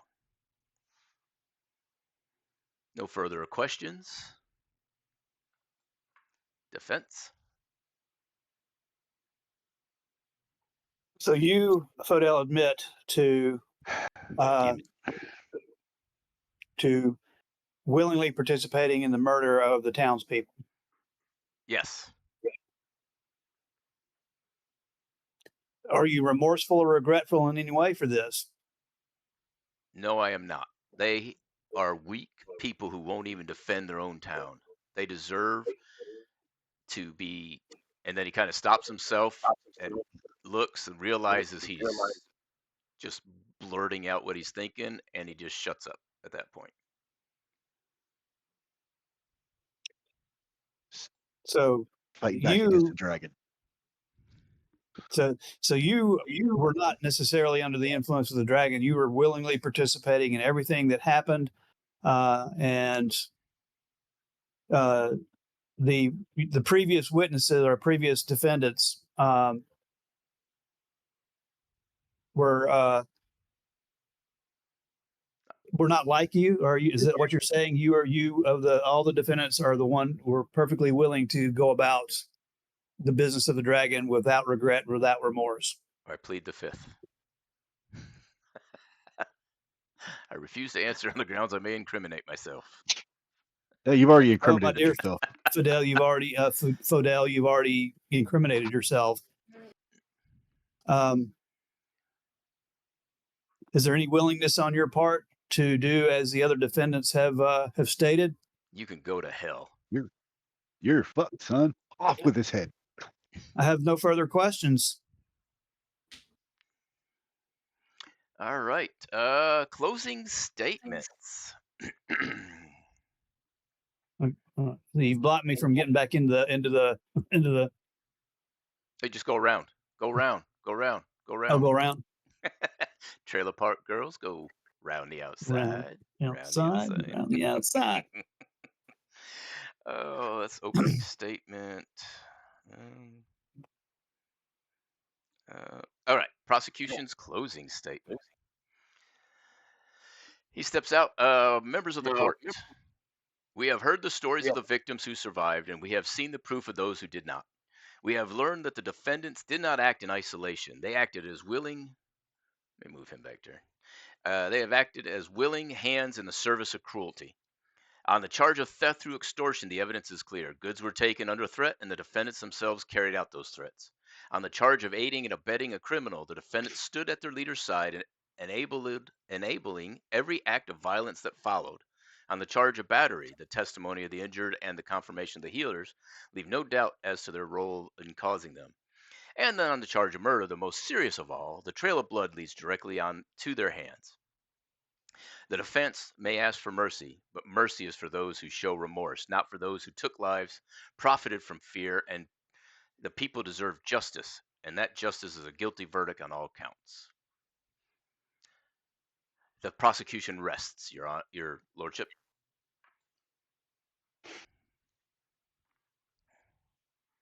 Defense. Good members of the court and members of the jury and all here within the courtroom. No one here denies that wrong was done in the past. The defendants themselves have admitted as much. But the law is not meant to be a blade that cuts without mercy. It is meant to be a scale that balances justice with truth. You have heard testimony of how these individuals stood in the final battle side by side with those they once opposed to bring down the dragon. You have heard how they returned the stolen gold and treasures, not because they were forced, but because they chose to make things right. These are not the actions of the unrepentant, save one.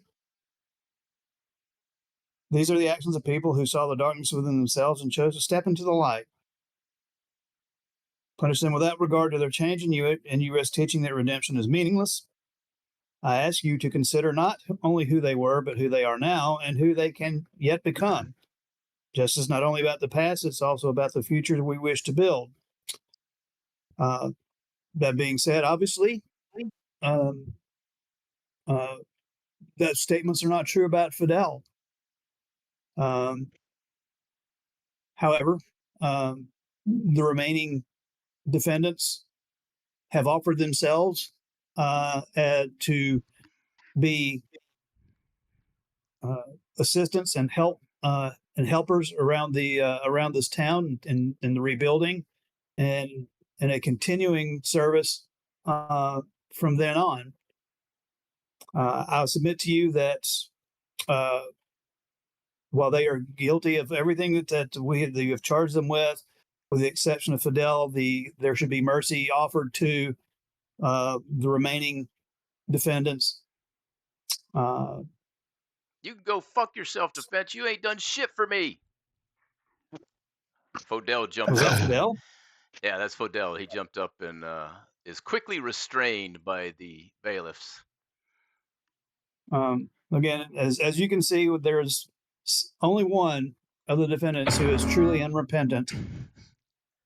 And to him, I have offered the best defense, but in the zone of truth, he spoke his truth, as did the other defendants. I asked for mercy for the remaining defendants, and Fidel may face whatever fate this court finds is proper for him. The defense rests. Damn, don't fuck with Grangle.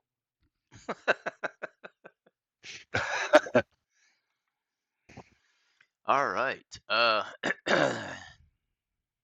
The jury, you have your orders. You must come to an agreement, and we're not going to leave the room, obviously. Uh, and I don't care. Everybody else is going to go along with what you four decide. Well, you three. Francis is obviously going to go along with what you decide. You, Carquin, Mad Chops, and Chode. So, Sir Chode, what do you think?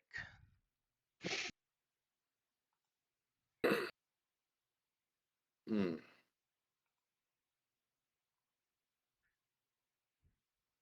If you group them tighter together, I can send them all to their maker right now.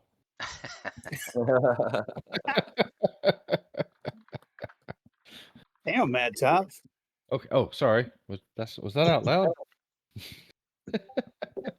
I feel that since the dragon is deceased, for four of them we should release. But for Fidel, it's Fodel, right? Fodel, yep. Yeah, Fodel's intent and admitting of killing the local villagers smell as pungent. He should spend the rest of his life in the dungeon. Okay. I'll release him from this mortal coil. Mad Chops. For Fodel, let's just do it this way. Here you go. We nailed down Fodel. Thumbs up. Yeah, thumbs up, thumbs down. Yep. What do we Oh, want I'm to a do to witness. If they Fodel? were, like I said, if they're claiming, influence of the dragon, in my years as a wizard, I've seen, so.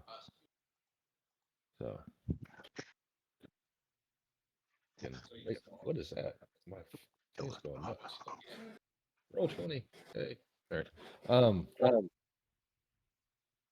So I second it. Second that Fidel be put down, and the rest are hence marked upon the forehead of former dragon cultists. So they'll bear the mark of their shame for the rest of their days. So one for permanent prison and one for death so far.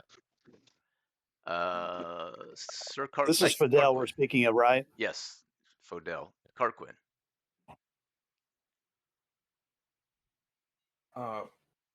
Fodel, the one that was With a lack of remorse or desire to change, I think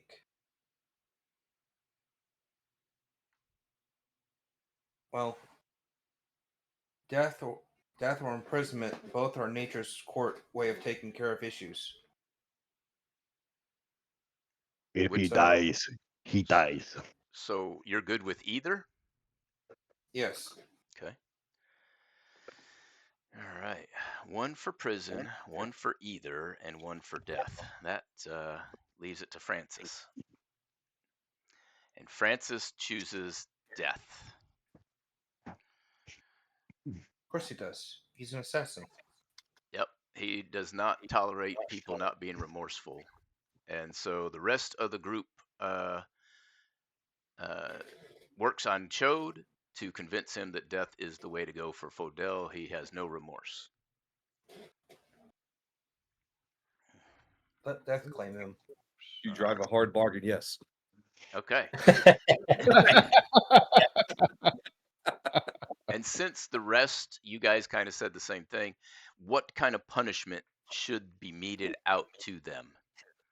Well, I think they should community service is a good start, and garnish the way. I say community service for 5 years and garnish their wages for the next 15. Okay, that's the. Hang on, this is the Keep- jury keep in talking. mind- You're not there. I Matchups. know that, but I'm. Matchups. I feel that they should be marked for their transgressions, and then let them carry their shame with them. Okay.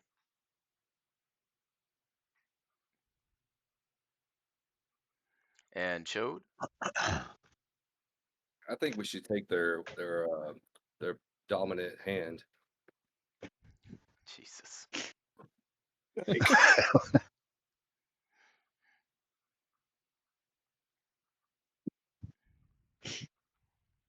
If Fuego could hear that, he would say yes. Okay, so Oh, they don't have the money to pay me to grow all their limbs back. um,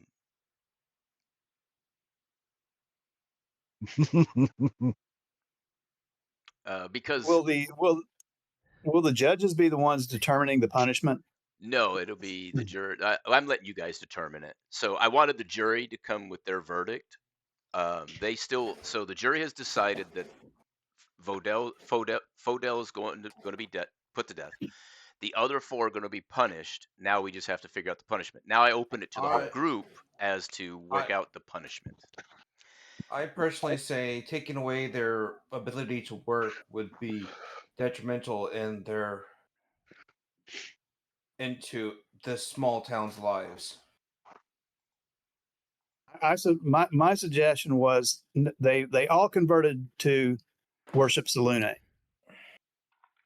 That they serve in the building and service of the temple that Father Scab is constructing as clerics of Salune. I want them And there. what? He said he don't want them. Or that they serve in the town as clerics of Salune, and that in that service they would also be, an aid in whatever needs to be done in the town by any individual whatsoever, expecting no remuneration for it, and if having them marked in some way and on the forehead or something is appropriate, then so be it. But they've offered themselves already in service to the town and to Salune in perpetuity. I guess it'll work. Oops. I'm not sure they're taking a hand or something like that is going to make them less able to serve the town. Yeah.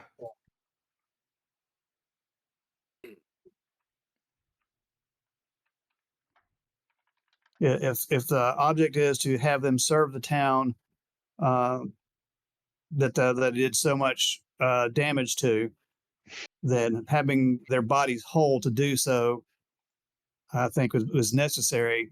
Some mark of shame, I think that's appropriate.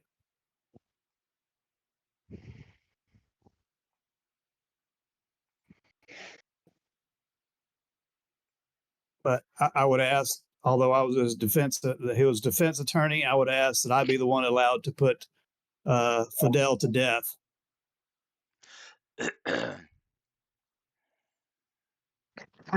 So there's the 4 things I've heard so far. Is there anything else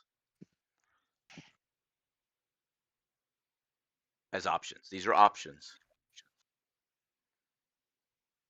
Oh, yeah, spilling. Sorry. 15 So those are my suggestions. But again, I was a defense attorney. I have no particular loyalty to these people. I'm just what's best for the town. Best serve the town. There you go. I fixed some of the spellings. I don't know how to spell runimation. Yeah. Can't even fucking remuneration. Say it. Yeah. Pay shit back. Reparations. Oh. Reparations. Easy there. Whoa, easy. Flag on the play. Nope. There it is. Box of shame, asshole. Yep. I don't even know if I can spell that word either. Reparations. Let's see. No. Let's see if I get it. Oh, I fucked up. Nope. Can't spell it either. There. That's what you get. Misspelled too.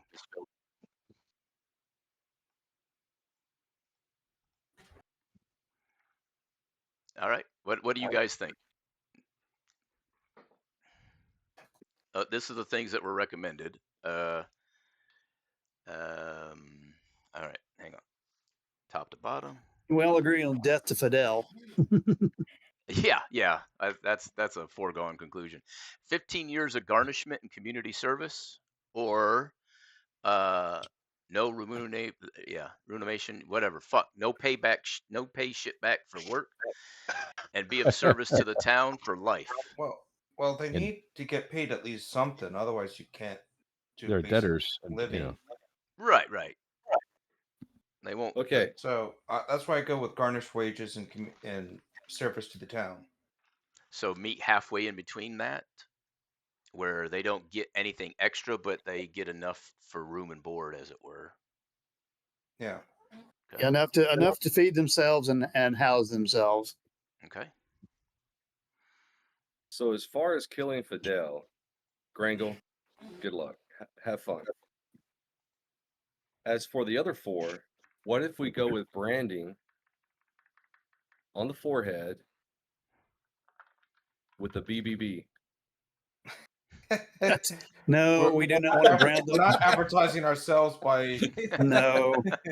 Oh no, one of them guys got a 5 head. It'd be a big advertisement. It's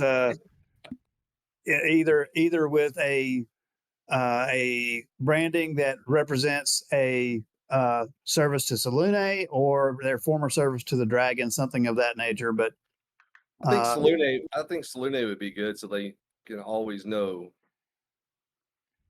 why they're alive and what they owe their lives to their change Yep. to their conversion to Salune. Well, Correct. and even then, if we're going to go with that, I would go with more of a tattoo over a brand. Someone wants to No. cut off a little finger on one hand. No, That stops You don't people need- from working. that's Oh. that. You don't need that little finger.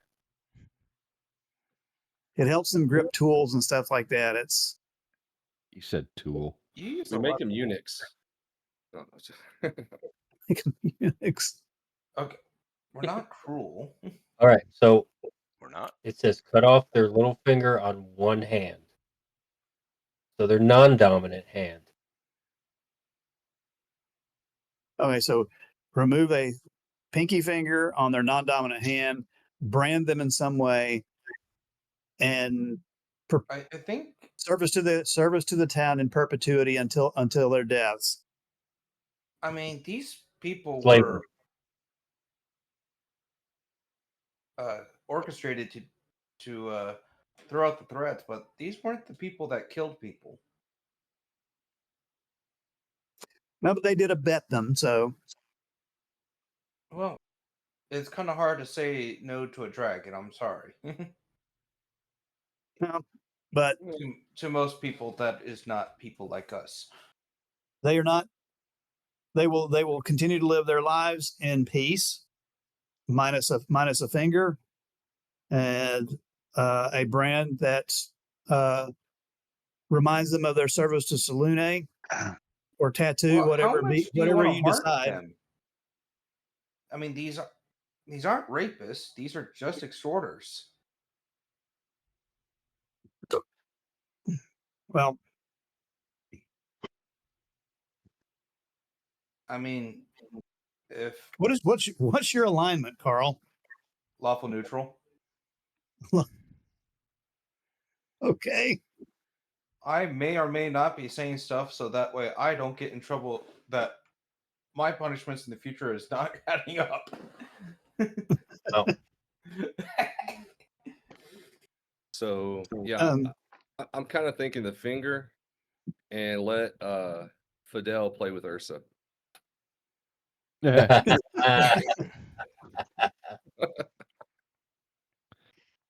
He has to take a honey bath first.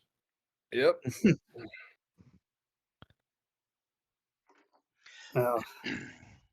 I'm thinking, removal of Fidel's head. And then, whatever marking of these other four you feel is appropriate, and then their life service to Salune and the town with no way for them to become wealthy or improve their standing.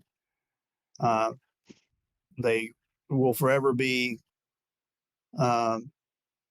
required to aid in whatever ways it was required of them to aid in the rebuilding of the town and growing of crops. And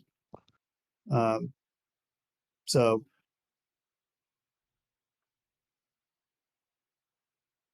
a gigantic star tattoo on their foreheads or whatever. No, not a star tattoo.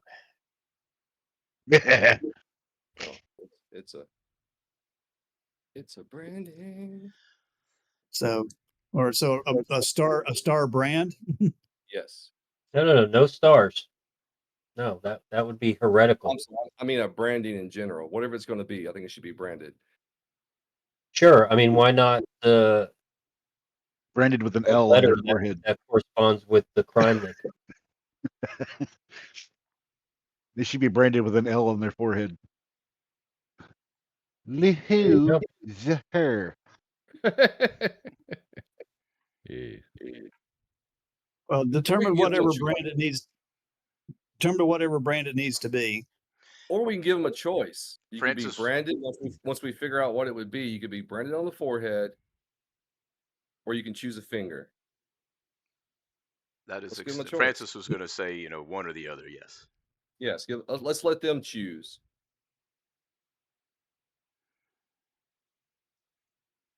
No. That's merciful.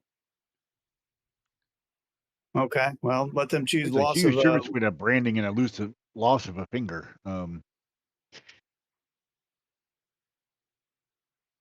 Hurts about the same, I imagine. Yeah, I think so. Yeah. And then both leave a lasting mark.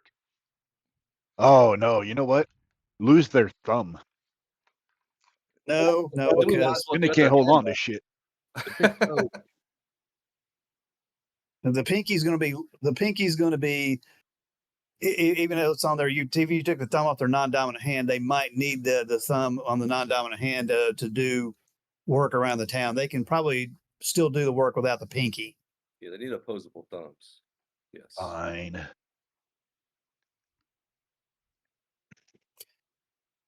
Or remove the ring finger instead of the pinky. That's my vote. That's where I stand. Well, that's a big shocker, isn't it? So. All right. So what did you guys come up with? Catch it. No cheese. Life. I say Brandon, it'll last longer. Life servitude. The life servitude is there's no question about that. Life servitude to the town. All right. So life servitude is a plus. All right. Are we who wants a branding? Me. Yes, I think Me. they should be marked. Yes, me. I agree with the branding. So that's 4 of 6, 7. How many of us? 1, 2. Yeah. So that's 4 of 7. So branding it is. All right. 2 days hence, the branding will commence. They will be released after that. And while you guys were deciding, I was doing that. So,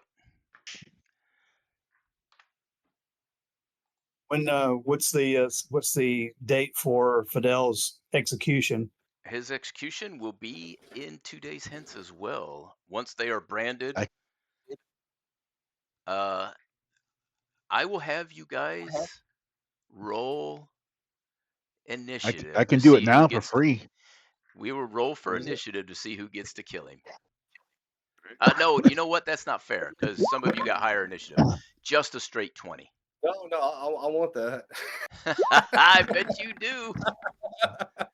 I Bring bet you do. Daddy needs a new head. Damn it!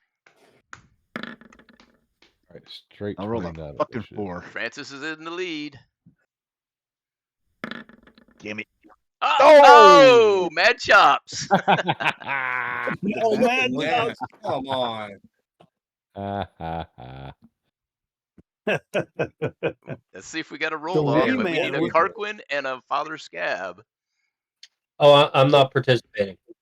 Oh, we got to roll a 20. And it is Mad Chops. Mad Chops, what is the method of death? Finger of death. Wait, choke. Just a word. Bam. That's because I rolled initiative. That's why I had to roll again. Oh, I got you. Yeah. Doesn't matter. Doesn't matter. So finger Mad of Chop death. for the win.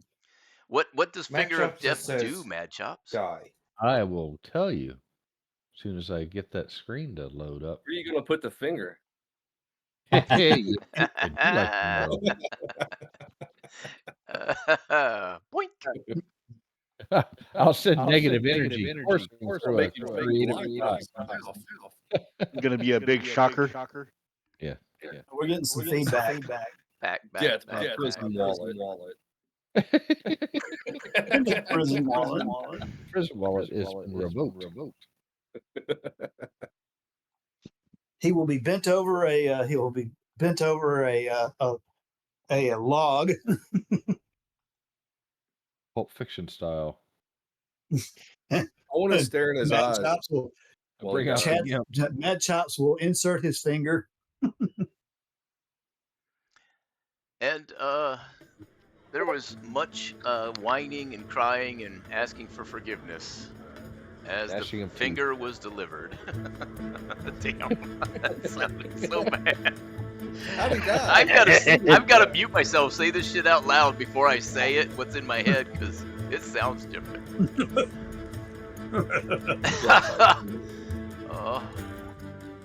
All right. So, the execution is completed, and that very same day, a merchant comes in. That very day, a merchant comes in from the desert with camels and various things. He has come into the tavern. He's bought a round for everybody. He is retiring today and is looking to sell his camels. Oh, where's this merchant? How convenient. Now, wink. Fortuitous. And hey, merchant fellow. Oh, hang on. He did not make it from the GM layer to the. I don't know why. There you go. You got hung up by the finger. Oh. This gentleman right here. He is talking to this gentleman. He is transferring his goods from the camels to the gentleman's boats that are going to carry all of the goods to Wencroy to be dispersed throughout the kingdom. He is looking to sell, and he announced it when he came in. I'm looking to sell all my camels. I am retiring. And I think this is a Grinkle thing. So these guys here are his caravan guard, and these are the sailors up here, and they are steadily exchanging jabs at each other, you know, giving each other a hard Good job, turkey. Yeah, a bunch of jab turkeys. Since I'm on top of the table, never mind. Gringo went over. Excuse me, good sir. And Garkun walks up and is just leering. Hey. Hey. What's up? Say, good sir. I hear you are looking to sell your camels. Ah, yes, I am. I recently retired and looking to get out of the business. Your timing is fortuitous because we are preparing to travel to what was it, Scaraba? Jesus. I have to look back up again. Shakaba. Shakaba.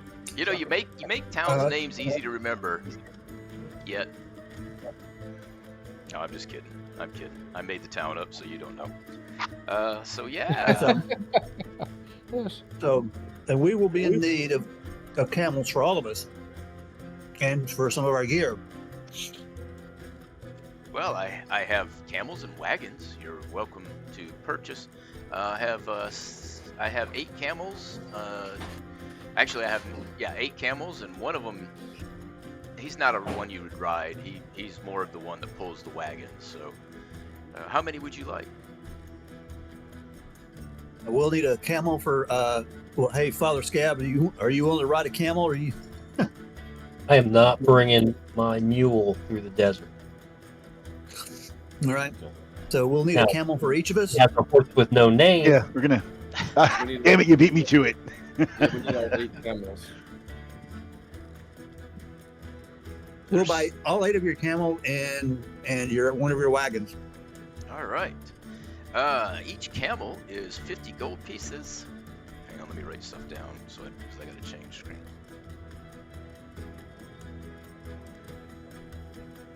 And you just want the one wagon. 35 gold pieces for the wagon. I do have some $5 hand cards if you would like them. Sorry. Just couldn't resist. I damn near lost a $5 hand card. All right. Your prices are agreeable. Are they though? Huh? Does Father Scab wish to haggle?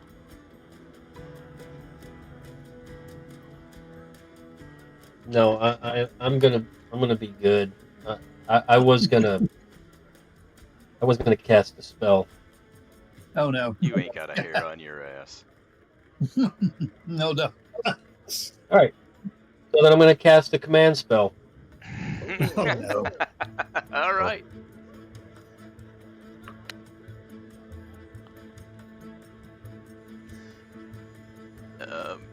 There we go.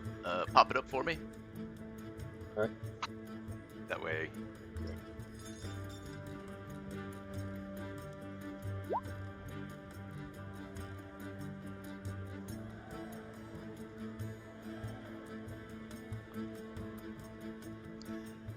What's the one word you're going to say to him? Okay, yeah. What's the one word? Concede.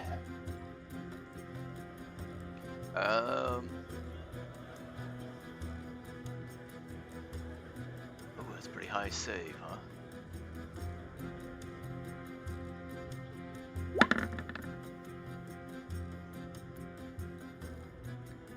All right.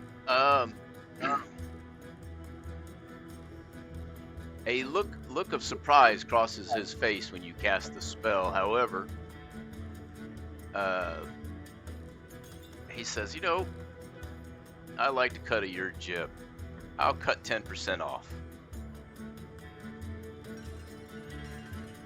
Okay, so 8 camels at 50 gold pieces a piece would have been 400 gold pieces plus another 35, 435. So 10% is 391. 43. We'll say 390 It's 390 gold pieces for the lot. divided by 7 of you. 55.7 is the total for everybody. We'll just say 55 gold for everybody. You need to give to the merchant. Yes. Just take it off your sheet. All right.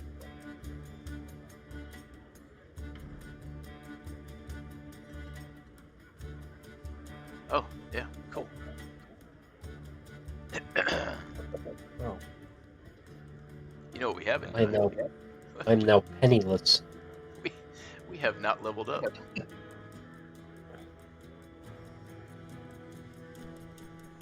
I have. Have you? Yeah, we haven't talked about it, so I am leveling up Francis right now, so I can subtract 55 gold from him. He is gonna pick up a feat. We'll just jump right into it. He's gonna pick up the feat of Lucky. As soon as I get it pulled up here.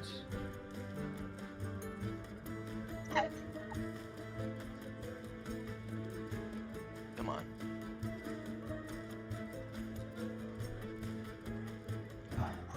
Francis's new thing of Lucky is you have inexplicable luck that seems to kick in just at the right moment. You have 3 luck points. Whenever you make an attack, roll, an ability check, or a saving throw, you can spend 1 luck point to roll an additional d20. You can choose to spend one of your luck points after you roll the die, but before the outcome is determined, you choose which of the d20 you're going to use. You can also use 1 luck point when an attack roll is made against you, and you can roll a d20 and choose whether the attack uses the attacker's roll or yours. Oh, shit.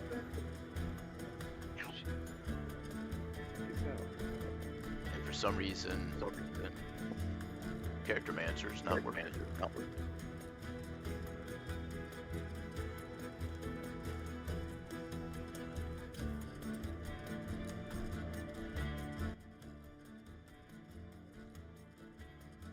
So that's what Francis did. And he went up an average.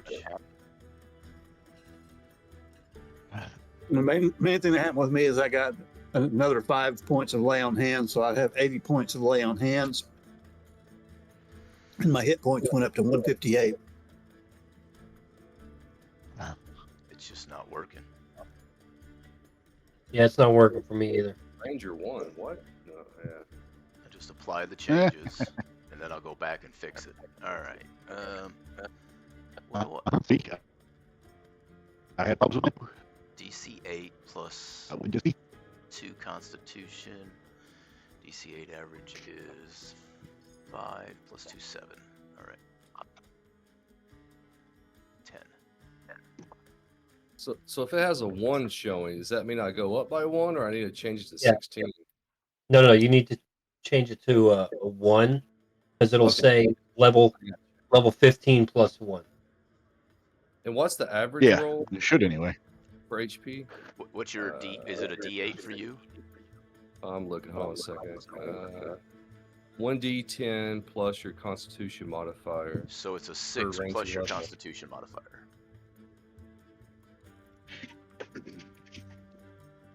Alright, so what's my Constitution modifier? Yeah, I actually had to roll mine because it was Yeah, mine didn't Wasn't work either. taking the average. Yeah, I took the average. You can take what you want. You can roll if you like. well, it freaked out on me because I was supposed to get a attribute bonus, Yes. and when I went to go level up, it was like you get this, but it didn't let me do anything. Right. I had the same. So I had to trouble. go and do it after. Yeah. That's exactly what Because happened. I thought about taking a feat, but it wouldn't let me do anything. I was like, all right, fuck you. Oh, I just went ahead and went all the way through and changed my hit points and took a feat and put it in manually. So you can do that. What is Yeah, no, the, I just gave up and I took one in wisdom. I got a little smarter. what's the experience points now? 195. 195. I didn't change that. Am I reading this right? So it says 1d10 plus your Constitution modifier per Ranger level. So it'd be a 1d10 plus my modifier times 15 level? So it's 1d10, No. which the average is 6, Oh. plus your modifier for this level. Every other level, you'd Yeah. already counted for all that. Oh, okay. Now you could roll I was like, and try damn, to get lucky. That's ridiculous. That's ridiculous. All right. Oh, no.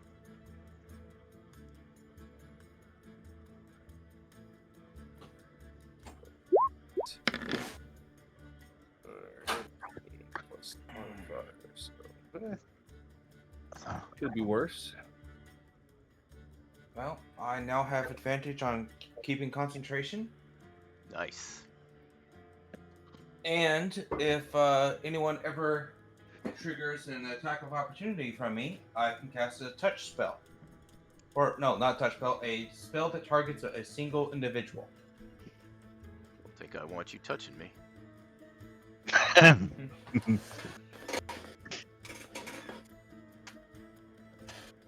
So I can't cast Sunbeam, but I can cast Inflict Wounds.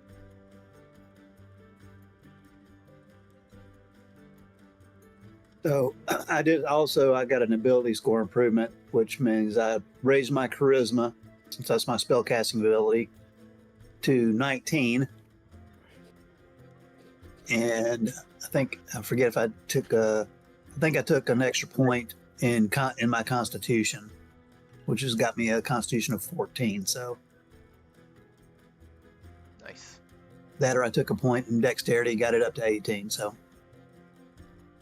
Oh, not that. That's, One of them was actually one of the nicest things about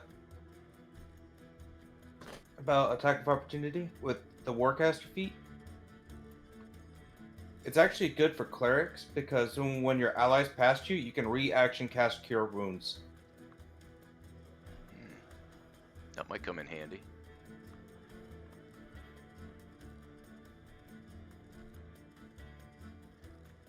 What is up with this? Go. Huh.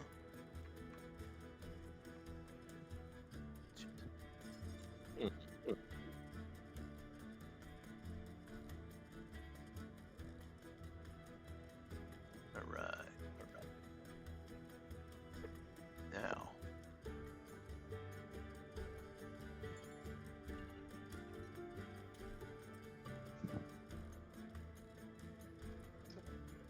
Okay.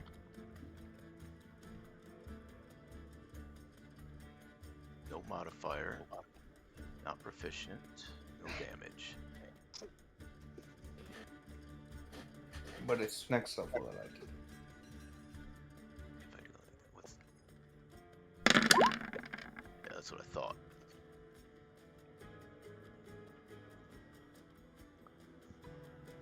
D20. Yeah, that's what I want, baby. We just have to ignore the damage. I don't know why the sneak. I guess because I got sneak on global. I can't turn it off. Oh wait, it's not an attack. Try that. There. Now it just shows sneak. Perfect. Fuck.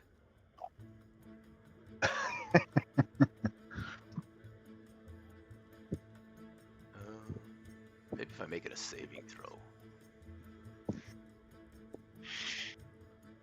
No.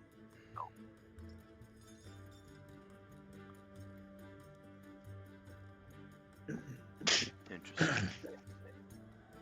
Cool. I'll just do that and ignore the sneak for it. Oh, I know what it is. That's why.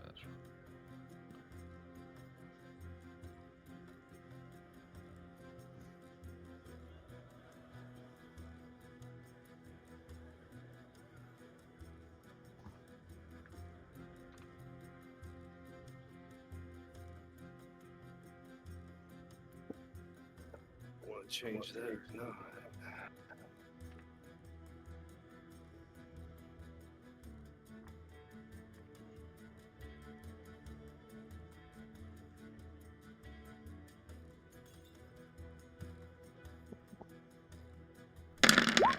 There it is.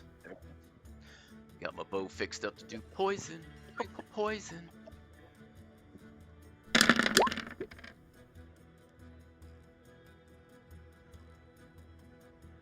Oh, was that what? What is my bow supposed to be? Plus what?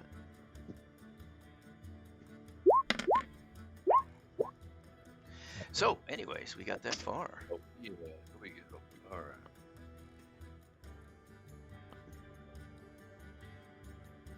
Yay. All right, what did Father Scab pick up? I don't know if I heard him say. Really, the only thing I got was a ability score increase, so I bumped my dexterity up to.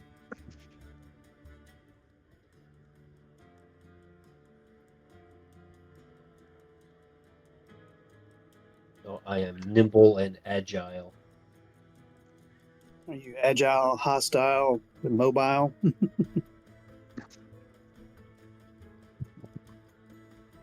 Yeah, I didn't even get any increase in my spell slots. Stayed exactly the Yeah. same. Oh, I damn. think It's next level that my spells go up. no new spells, just increase in hit points and ability score. Yeah, I don't. 17th level, I'll get a 5th level spell slot and a 4th level spell slot.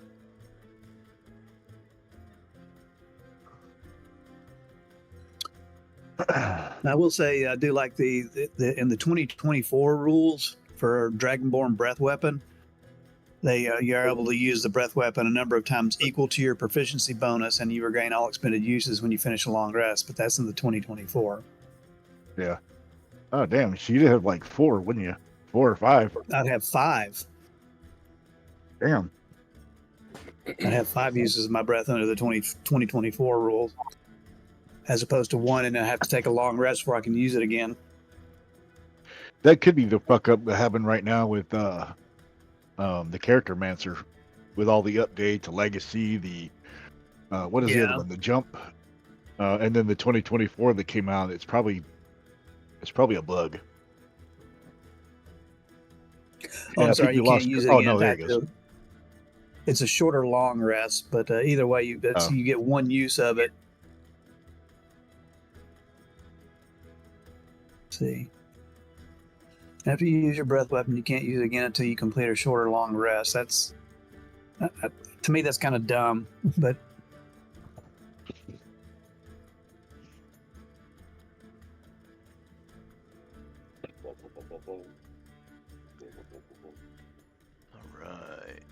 You would think the buff you get with your my breath weapon does increase to 5d6 of damage at 16th level, so but still a single use of it until you have a shorter long rest. That's kind of dumb. I'm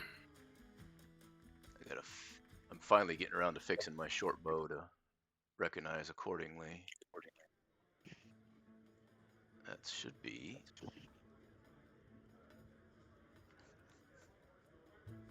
Oh, I needed wyvern bone, but I think I will use.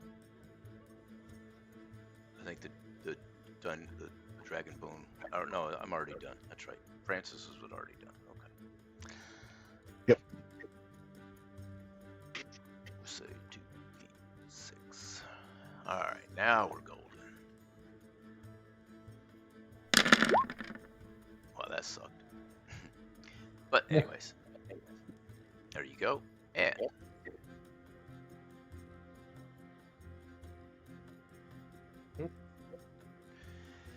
good enough. Okay, is everybody updated? Yes. Their characters? Cool. Well, as you guys are spending the evening drinking, we're good until 8:30. Yes, I'm sorry. Yep. Yes, I'm good. As you guys are spending the evening drinking and eating, the caravan guards and the sailors are steadily arguing now, and before you know it, a brawl starts. Oh, jeez. And a tankard of ale comes flying out of the air. I'll move you guys back to your seats since your business is concluded. Let's see. I need everybody to roll a d20. All right. Let's see who gets hit, if anybody. Oh. 1, 2. Oh, I gotta roll one. This is. Oh, good God. Chode's going to get hit with a fucking. It showed us. And that's how the fight started. Somebody else. All right. So and that's how the fight started. The 3. Right. No, nobody's got hit yet. The 3 is for Francis. All right, you ready? Oh. All right. The mug of ale narrowly misses a Fuego. It flies right past a Fuego and a Grangle in like this direction. Who the hell? And I start looking around for where it came from. Oh yeah, and now these guys have gotten up off the table and they are fighting. Well, I had the high ground.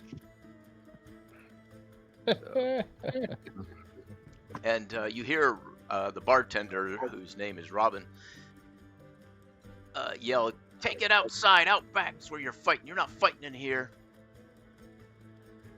And they proceed to ignore the barkeep.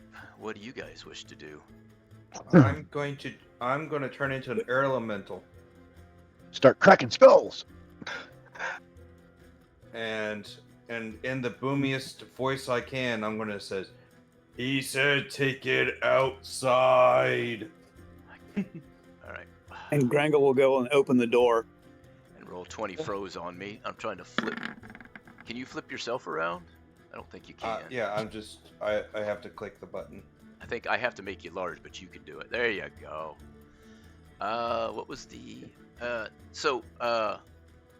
roll for intimidation, Carquin. Well, let's hope this works. No.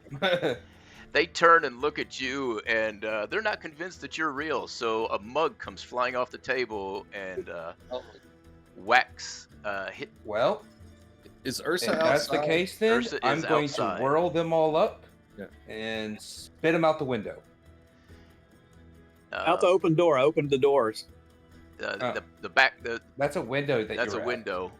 So the door that The you door. open I is, opened the back door. This one. I opened this one. You open the This door one? to the kitchen. That's a kitchen. Oh, that's the kitchen. Over Okay, here's well, the I back opened the door. window. Back door. Over here. Whole door. I Whole opened door. the window. So Open the I'm going to window here and then- non-lethally suck them up into a tornado and throw them out the back door. And more mugs come flying, and they hit you guys sitting at the table.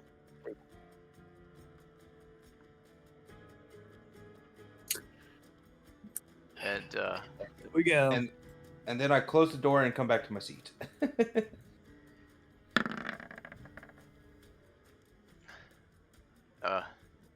and so they have gone outside to fight, and the goddess is now sad.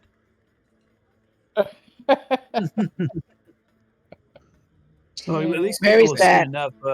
These people have seen enough stuff for a while. The bartender just wants them I outside. would feel slightly bad if I just annihilated them because My money, if you hear Francis say, my money's on the sailors, and he heads for the door. I got right. 5 gold on the sailors. So we're betting now, are we? No, you don't have to do anything you don't want to. You're your very own person. I'm just going to sit here and drink my ale. I'm gonna blow my rape. I'm gonna blow my rape whistle, and get Ursa to come flying around. Oh, good lord! All right, so I you've was got just 5 gonna on the punch him. sailors. I got 5 on the other guys. Chops bellies up to the bar and says, "Since we got them to go outside, is there a free drink involved?" And you get served your free drink. It's like, yeah, let them stay outside. And so the fighting continues.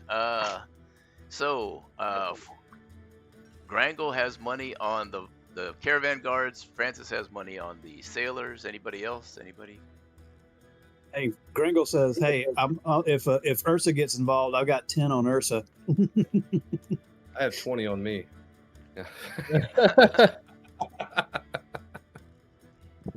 I mean, you guys can get involved into the fight. No, I'm about to. Yeah. I'm going to jump into the fray and Oh, jeez. just start punching people. All right. Anybody else want to jump in? Nope, drinking. Are we no, trying to I'm hurt? Or are we perfectly trying to put fine. down? Just What are we being a doing? gust in the wind. Francis sees that his sailors are struggling a bit, so he hops in to help. I'm going to actually good roll a lord. disadvantage because I've been drinking a little bit. So So I have fight rules. So just square off against one of we'll say that one went down, and we'll say that one went down already. They're not dead, they're just knocked out. All right. Since you scooped them up and threw them out before you could fight them in the bar, we are going to mud rules. Mud wrestle. Mud rules. Yep. So let me. Oh, I'm in the wrong elemental then. I'm sorry. Oh yeah, it's a water. Since I've got Hey, Dan, since I've got money on the caravan guards, I'm gonna be fighting one of the sailors. So is this guy in front of me a sailor? Yeah. Let me think. No, the sailors have blue discs around them. So that's a caravan guard. There's a. All right, so There's one up here that's free. There we go. Okay. I got I'm him. going to grab this guy right here. Yep. Oh, you okay? Well, I'll go to this guy. Jeez, No, let's just roll for initiative and see whoever, whatever. I've already rolled for initiative. Oh, did you? Yeah, I just haven't. Yeah, I didn't Yeah, roll I very rolled well. My bad, dog.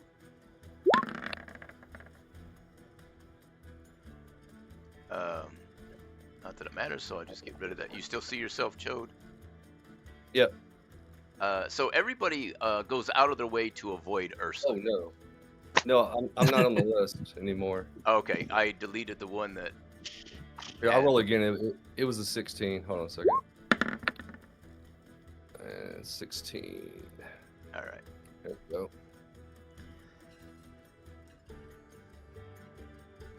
No, I can always get. All right, the fighters are on the board. Oops. Initiative. Where is it? Bam. Oh, look at that. Damn. They ain't been drinking enough. Oh, that's Francis there. So Francis is rolling for the sailors and the. No. The turn order is just you guys. The sailors don't have a turn order. They will go at the end. Okay. So here's the rules. You're going to roll a d8. It's not an attack. You're going to roll a d8. 1 through 2, you fail, you slip, you fall, or you hurt yourself. If you roll a 1 or 2, you're going to roll a percentage die next to see what happens. An 8 is a crit. You cause 2 points of damage to the person next to you. If y'all would do me a favor, in the red block, go ahead and put a number 4. What now? A number 4 in the red block of your character, your token piece. Is that our max or value? That is a number that you're going to put there, and you're going to lose those if you get hit. And okay. You're going to knock other people out. Everybody has a 4. And this is kind of a thing I'm trying out to see how well it works. Okay. Well, then I'm not rolling a disadvantage then. Fuck that. Not Yeah, yet. right. Not yet.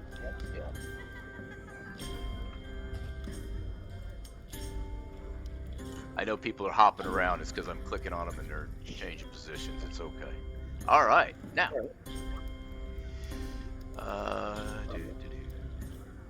For anything larger than human size, everybody avoids fighting because everybody knows ain't no sense in fighting something big. So, okay, Francis is up first. He's gonna roll it's a straight D8.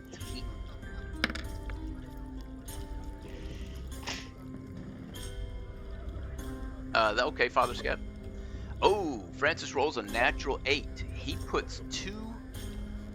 knocks 2 points off of the guy he's fighting. That guy is now down to 2 points. If you get to 0, you're knocked out. Pretty simple, right? All right. Yep. Let me grab the turn order and drag it over to this side. And a fuego. Right. A D. A D8. Okay. My first failure. Nice. I need to roll Son of a percentage bitch. die. Yeah, I'm getting there. Crit. Well, we see how those rolls are going to go today. They're all low shit. All right. You have the poor luck of hitting between 1 and 35. You have knocked yourself out. Oh, Lord. So you took a Wow. swing, and as you swung, the mud is so thick and slippery that you slipped because you were over punching. You slipped, you fell, you banged your head on a stone, and you are now unconscious. Perfect. All right. Well, that could have Temporary gone better. Red X for you. Okay, who is next? Me. Sir Chode. Sir Chode. I go for this guy. Okay. What do you say? An 8.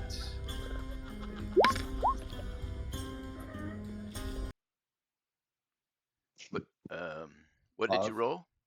5. A 5. All right. You swing at him, but the mud is so slippery that you just missed the contact. Sir Carquin, you have to switch back to normal fighting form, or they'll just avoid you. I have no problem doing that. Okay, I'll switch you down the I side. was just There you go. Make your and D8 D8 roll. you say? Yes.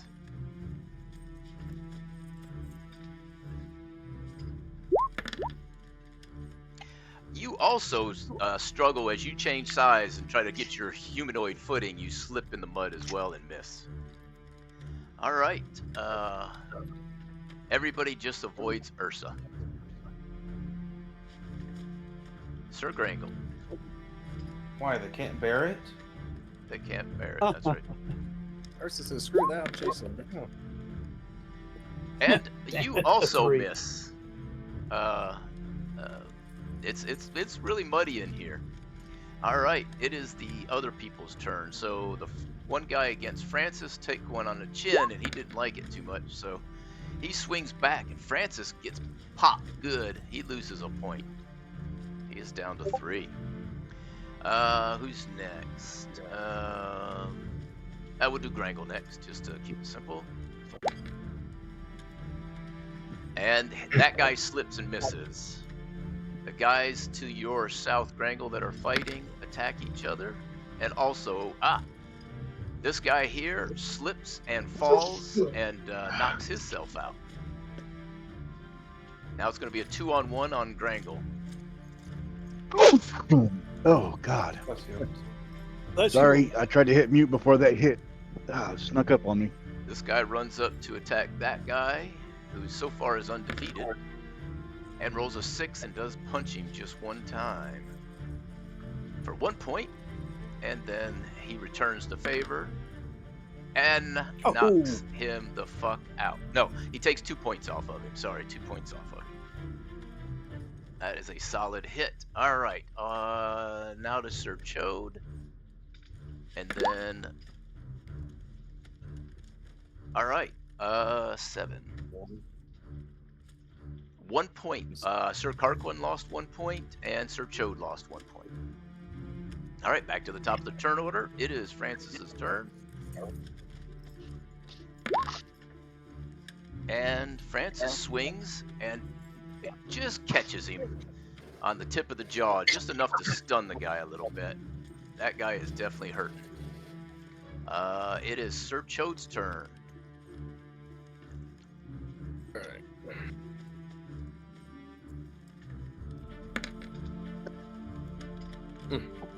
All right. You swing and miss again, Sir Chode. You're struggling to get around that trough.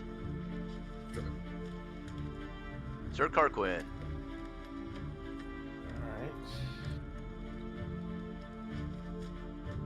Alright.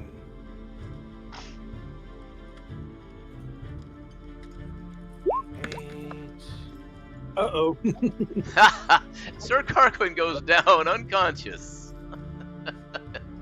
And is out of the fight. He swings, he spins around, he bashes the back of his head on the fist of the guy that was attacking him. All right. Great. Crew has been drinking this evening and keep knocking themselves out. And Sir Yeah. Grangle.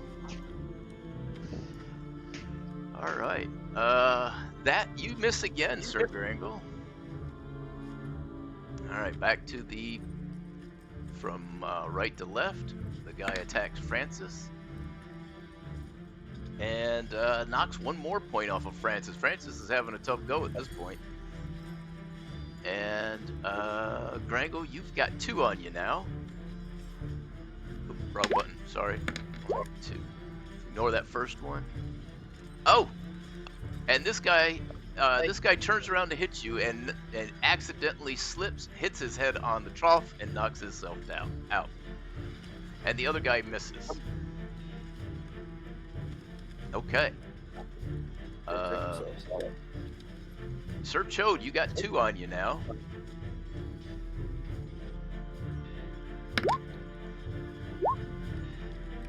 On your side, dumbass.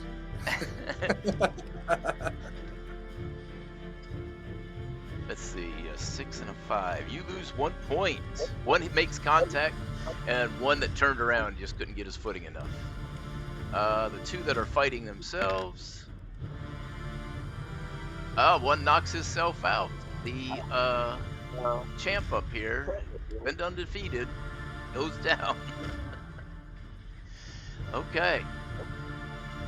I might have to come up with a different system. The fumbles are rampant tonight. They are horrible. All right, Francis. Oh, and Francis goes for the 2, and that guy goes down for the count. The Sailors are tied. It's a tie ball game now, as they say. All right, Chode. So if there's 2 to attack both, or just 1? Can you can do 2 attacks, right? I'll allow you 2 attacks. In this turn. Okay, 6, okay. And you knock yourself out. I took 1 off of this guy at least, didn't I? Maybe? No. Is that the guy you hit? That's the one with the 6. Yeah, right here. All right. He went down. Nice. Okay. Well, it's Grangle and Francis. Grangle's turn. Oh boy. You got this, boys. Oh my god. All right. Damn it. It's a miss, but you're still up. Back to the top of the turn order, so you get one guy attacking you. And he... Oh, nope, that's a 7. He does make contact. He hits you for 1 point of damage. Right, so I'm down to 3. And the 3 of these are over here fighting. The one in blue is fighting the others. Let her roll first. Oh, nice. And she takes this one out. And then... I thought Chode took the other guy out. No, he just hit him. Oh. No. All right. There we go. It's a battle, boys and girls. Right now, the Sailors are winning. And it is back to the top of the turn order. It is Francis steps up. And I'm about to jump the fence and go spider monkey on this. He wants to attack Grangle, but he decides not to. Wait a minute. How far did I move? 5, 10. Let me go this way. 5, 10, and then I hop over 15. I get that far, and I don't have an attack. Grangle. Yeah, Grangle. Because Chode is out.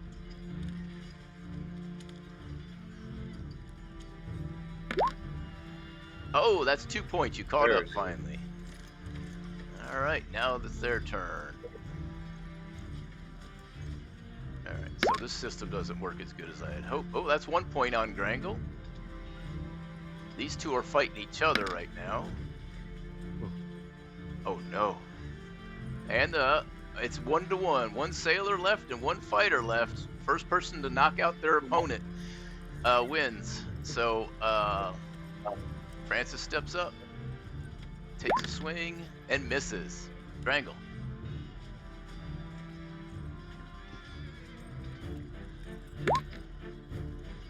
It's a 6.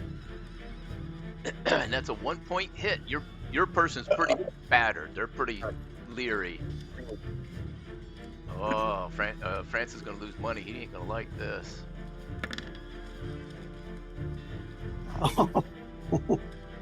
And Francis takes a hit. He is barely on his feet. He's been taking an ass whooping. This money's not worth it. He attacks back and misses. Grangle's turn. How heavy is the mud yet? And that's it. That guy is down. And Francis gets missed. Luckily, there's only one guy left and you two. And you have already won the bet. Francis swings and misses. Do you want to help Francis, or are you going to let Francis get knocked out? I'll move over there with him. Okay. I'll let you roll first. That guy missed anyways. Are you gonna pick up some mud to throw it? Yeah, there it is. There it is. No, that's 1 point. This guy's still on his feet. Whoops, not 13. I mean, he's been hit. Well, okay. Oh shit. I think he's down to Chode hit one. him once. Yeah, I think he's Francis down to has one. missed him twice in a row, and the other players didn't hit him. So, okay. Let's see. Grangle went. Okay, so he missed. So Francis swings and knocks himself out. Oh, jeez. And now That chap Francis yells, is laying "Don't in the make me come in mud here." with Chode and a Fuego and Tarquin. In the mud and the blood. Yeah. So your swing there, Grangle.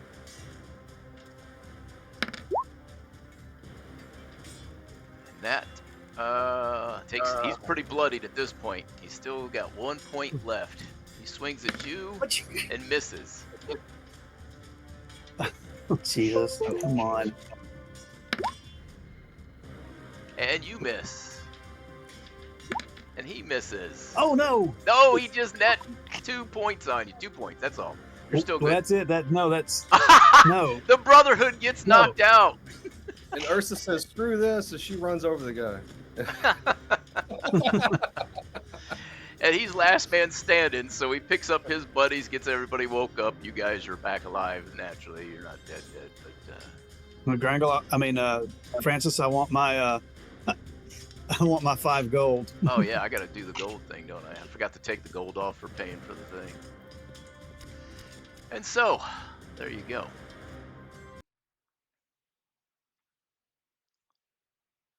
And mud was slung. Thank you for participating. It was the goddess's idea to Goddess make was you wanting guys. this fight. She wanted wanted you the guys to fight. go outside and fight in the mud.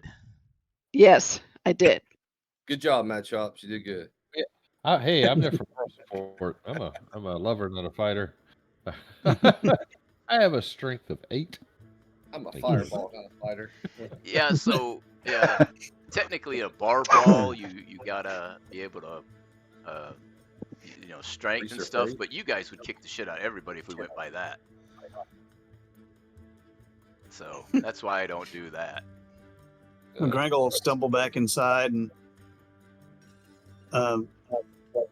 as I walk past, I pick Francis up, dust him off, and go, "I want my 5 gold." I want my $2.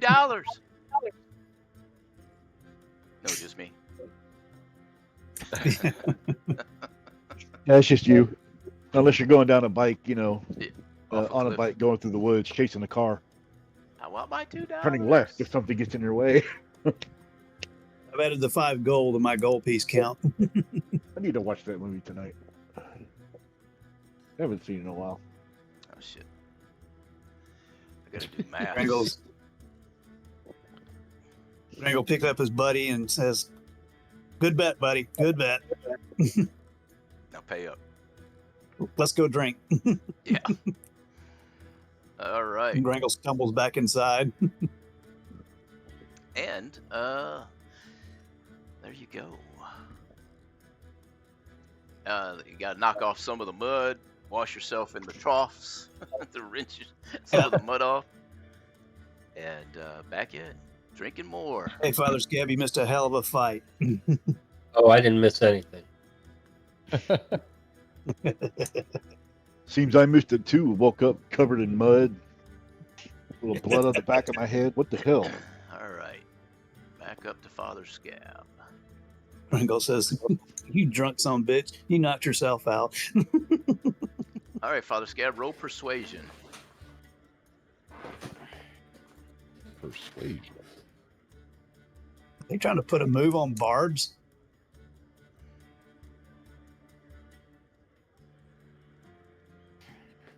For some reason, I closed my character sheet. Yes. Your way of saying you weren't participating in the bullshittery? She will answer most, if not all, your questions.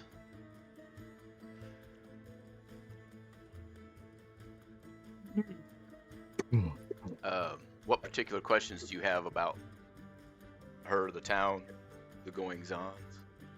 Hey, wee man, are you sitting on my lap? Oh, well, I think you're on my lap, sir. I was here first. If I I want was to know about any rumors that she's heard from the passing merchants. Anything that we might find interesting or useful for our way forward.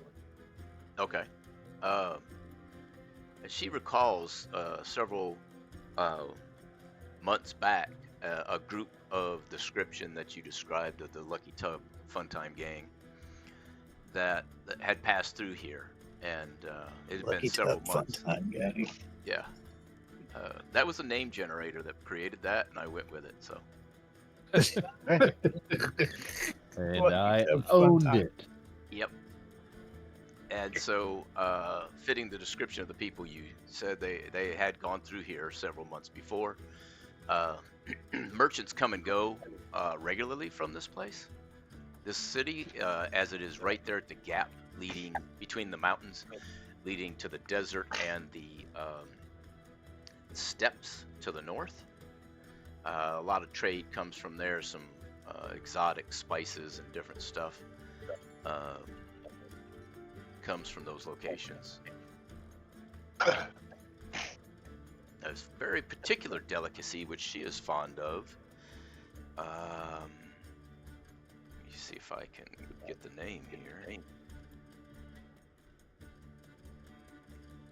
Oh, excuse me. Kumis. From the steppes, she likes the kumis. It's a mare's milk alcohol. Kumis, not penis. Kumis, yes. Interesting. Is that something that is common there? The steppe, yes. The steppe is a loose knit tribal area, and they're excellent horsemen. They can. No, I mean, is kumis something that you can get there in that town?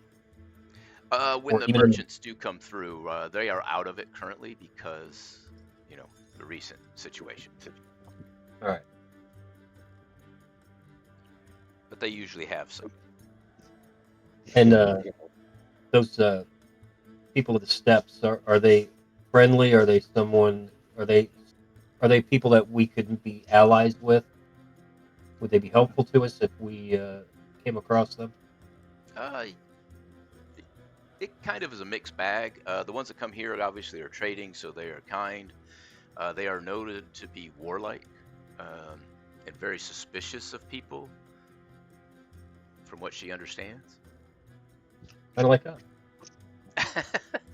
No, you're just suspicious of the DM. With good No, reason. we're suspicious in and of ourselves. All right.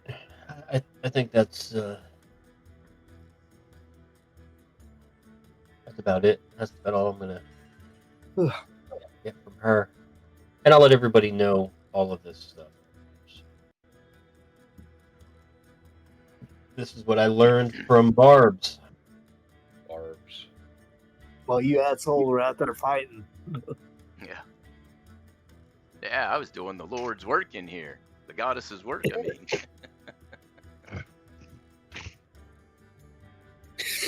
We all play our parts. And so, you guys rest up some more. You've had an opportunity to level up. You have given instructions. Father Scav has given instructions to I'm forgetting his name now. Yeah. Robin? No. Just had a damn trial with him. Moneto. And Moneto is he is following your instructions to the letter. Until you give him other guidance, he will continue to speak the word of the Sunlune, and he will Well, since we're not pilgrimage coming to back- your location when he has time to seek more guidance on how to be a better acolyte of Selune, and then return to the city to fulfill his obligations. And he'll be the local leader of Darvin, Sedil, and Hama when in the local church, local priesthood, the here of Selune. Nice. That's kind of him.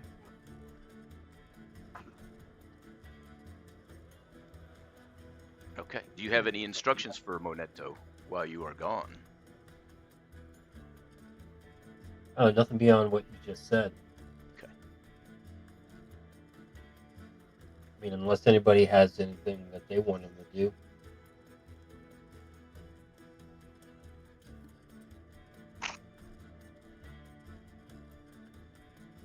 So who needs killing? The guy who needs killing is not there. He is already dead. He was fingered.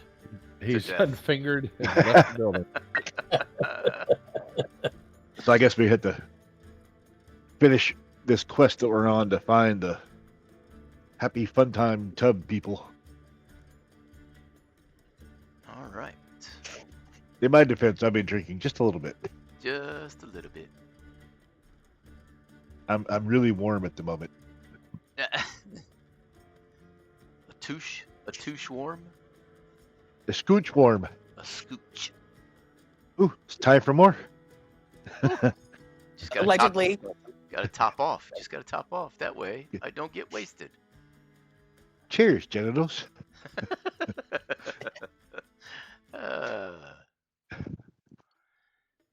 All right, I think that's everybody. Gonna sleep good tonight.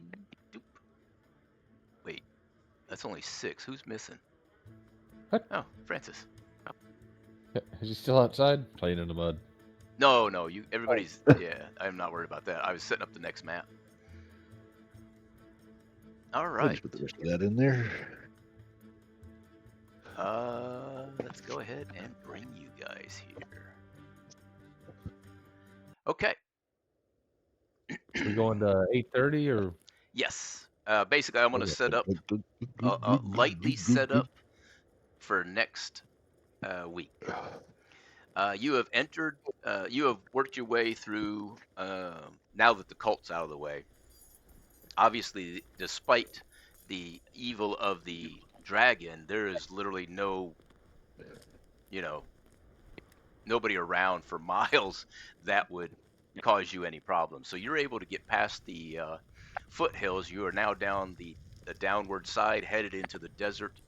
You can see the map here, top left ish.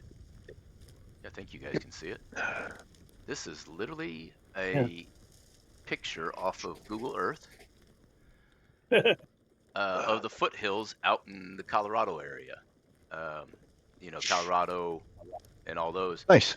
Where it's on the other side of the mountain where the moisture comes in, and then it gets less moisture on this side. So I just picked a random spot and copied and pasted it in. So you got scrubland, little green spots here and there, but most of it's kind of that sandy, gritty. All of us that have been to Colorado area and Nevada, and northern Nevada, and that stuff. You know what I'm talking about, that land out there. It is quiet, windy, and currently this is more or less no man's land. So you guys are headed out into the desert. You are headed to Shakaba. You have Grangle as your guide. He kind of knows the way across the desert area, and if you just stay with the Warren areas and follow the tracks, you should be okay. And so, with that, when we come back, this is where we will be. All right. With us and our camels and our wagon. Yep. I'm going to do it all notionally. So All that. for these camels, do we need to hire any extra people? I'm gonna allow you guys with Grangle's experience of the desert and Chode and a druid, a ranger and a druid. I'm gonna say that you guys can handle these camels. Um, you know that you got to pick up water when you can. Obviously, you see right before you a lake, and I will I got allow unlimited you. water. I will allow you to have the water you need, and I won't bring it up unless you guys don't talk about it occasionally, and then it might bring it up. I do have Well, great don't talk water. about it. Oh, by the way, we need water. Yeah, you can make water, Sir Carquin. Yes. Okay, so Sir Carquin can As, provide water. as can I. I am able to. And I believe that maybe I haven't got it prepared right now, but I believe that's one of my spells as well. But let me see. How much water can you guys make at a time? Fill a swimming pool. About a pint. Oh, 10 gallons, easy enough.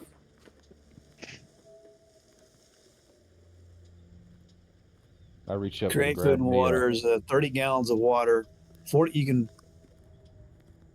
I can create food and water. I can create 45 pounds of food and 30 gallons of water on the ground or in containers within range. Okay, but between the three of you, you got enough water. We won't worry about water. Or food. Food, the same thing. You got a food one too. Create food. Great food and Yeah, water. mine is Concentration create level food 3. and water. Okay. Also, Heroes I got the Feast. spell too. There you go. So, I Heroes grab a Feast, would handful that of make sand. fodder for the camels? 45 pounds of food. It doesn't say what type. So, Okay. yeah. All right. Well, it says enough to sustain up to 15 humanoids or 5 steeds for 24 hours. Okay. So, the only thing I ask for you guys to do is because you're going to be using spell slots to do this, remember that you're short a spell slot because of this. It would be a 3rd level spell slot for me. Yep, just track it. Mad Chops, this to be looking at the sand and stuff. This is desert-like enough. That's what I was saying. Yeah, get me a scoop of sand. There you go. So, what else do you need? If nothing else, I can make a good berry that will feed us all. All I'm missing is my mud from a swamp, I think. Okay. Yep. Mud from a swamp. You can still cast the spell, right? But the wand will just make it so you don't have to use a spell slot. Yes. Yeah. Correct. Yeah. Cool. And Sir Carquin, Mad Chops is building his tiny hut wand that he can use once a day, and it recharges every day.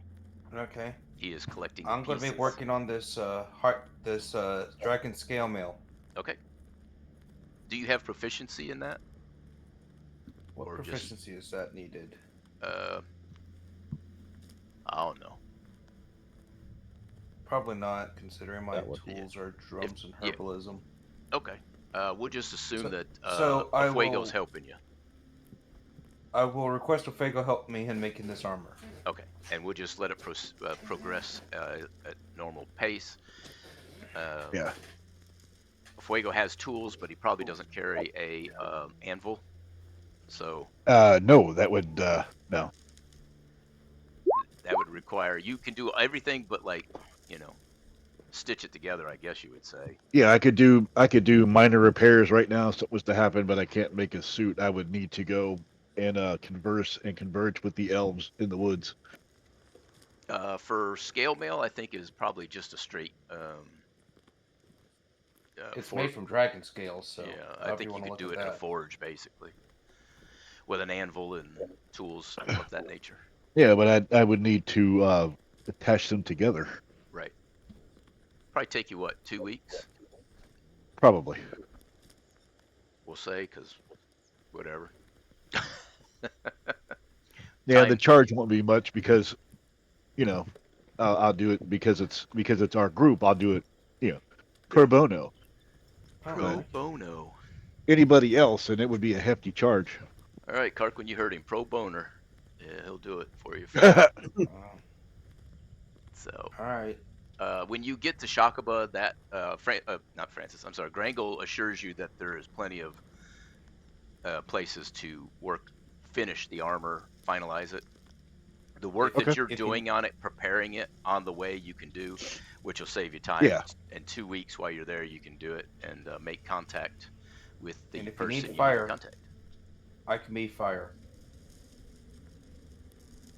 So Yeah, we'll get it. All right. I'll work So- on it. Do some rolling, and we'll get it. good deal. I had to. This game was made a little bit more, just fuck around. It really didn't have anything to do because I didn't want to get halfway through the desert doing stuff, and then 3 weeks from now we're like, what the fuck did we do?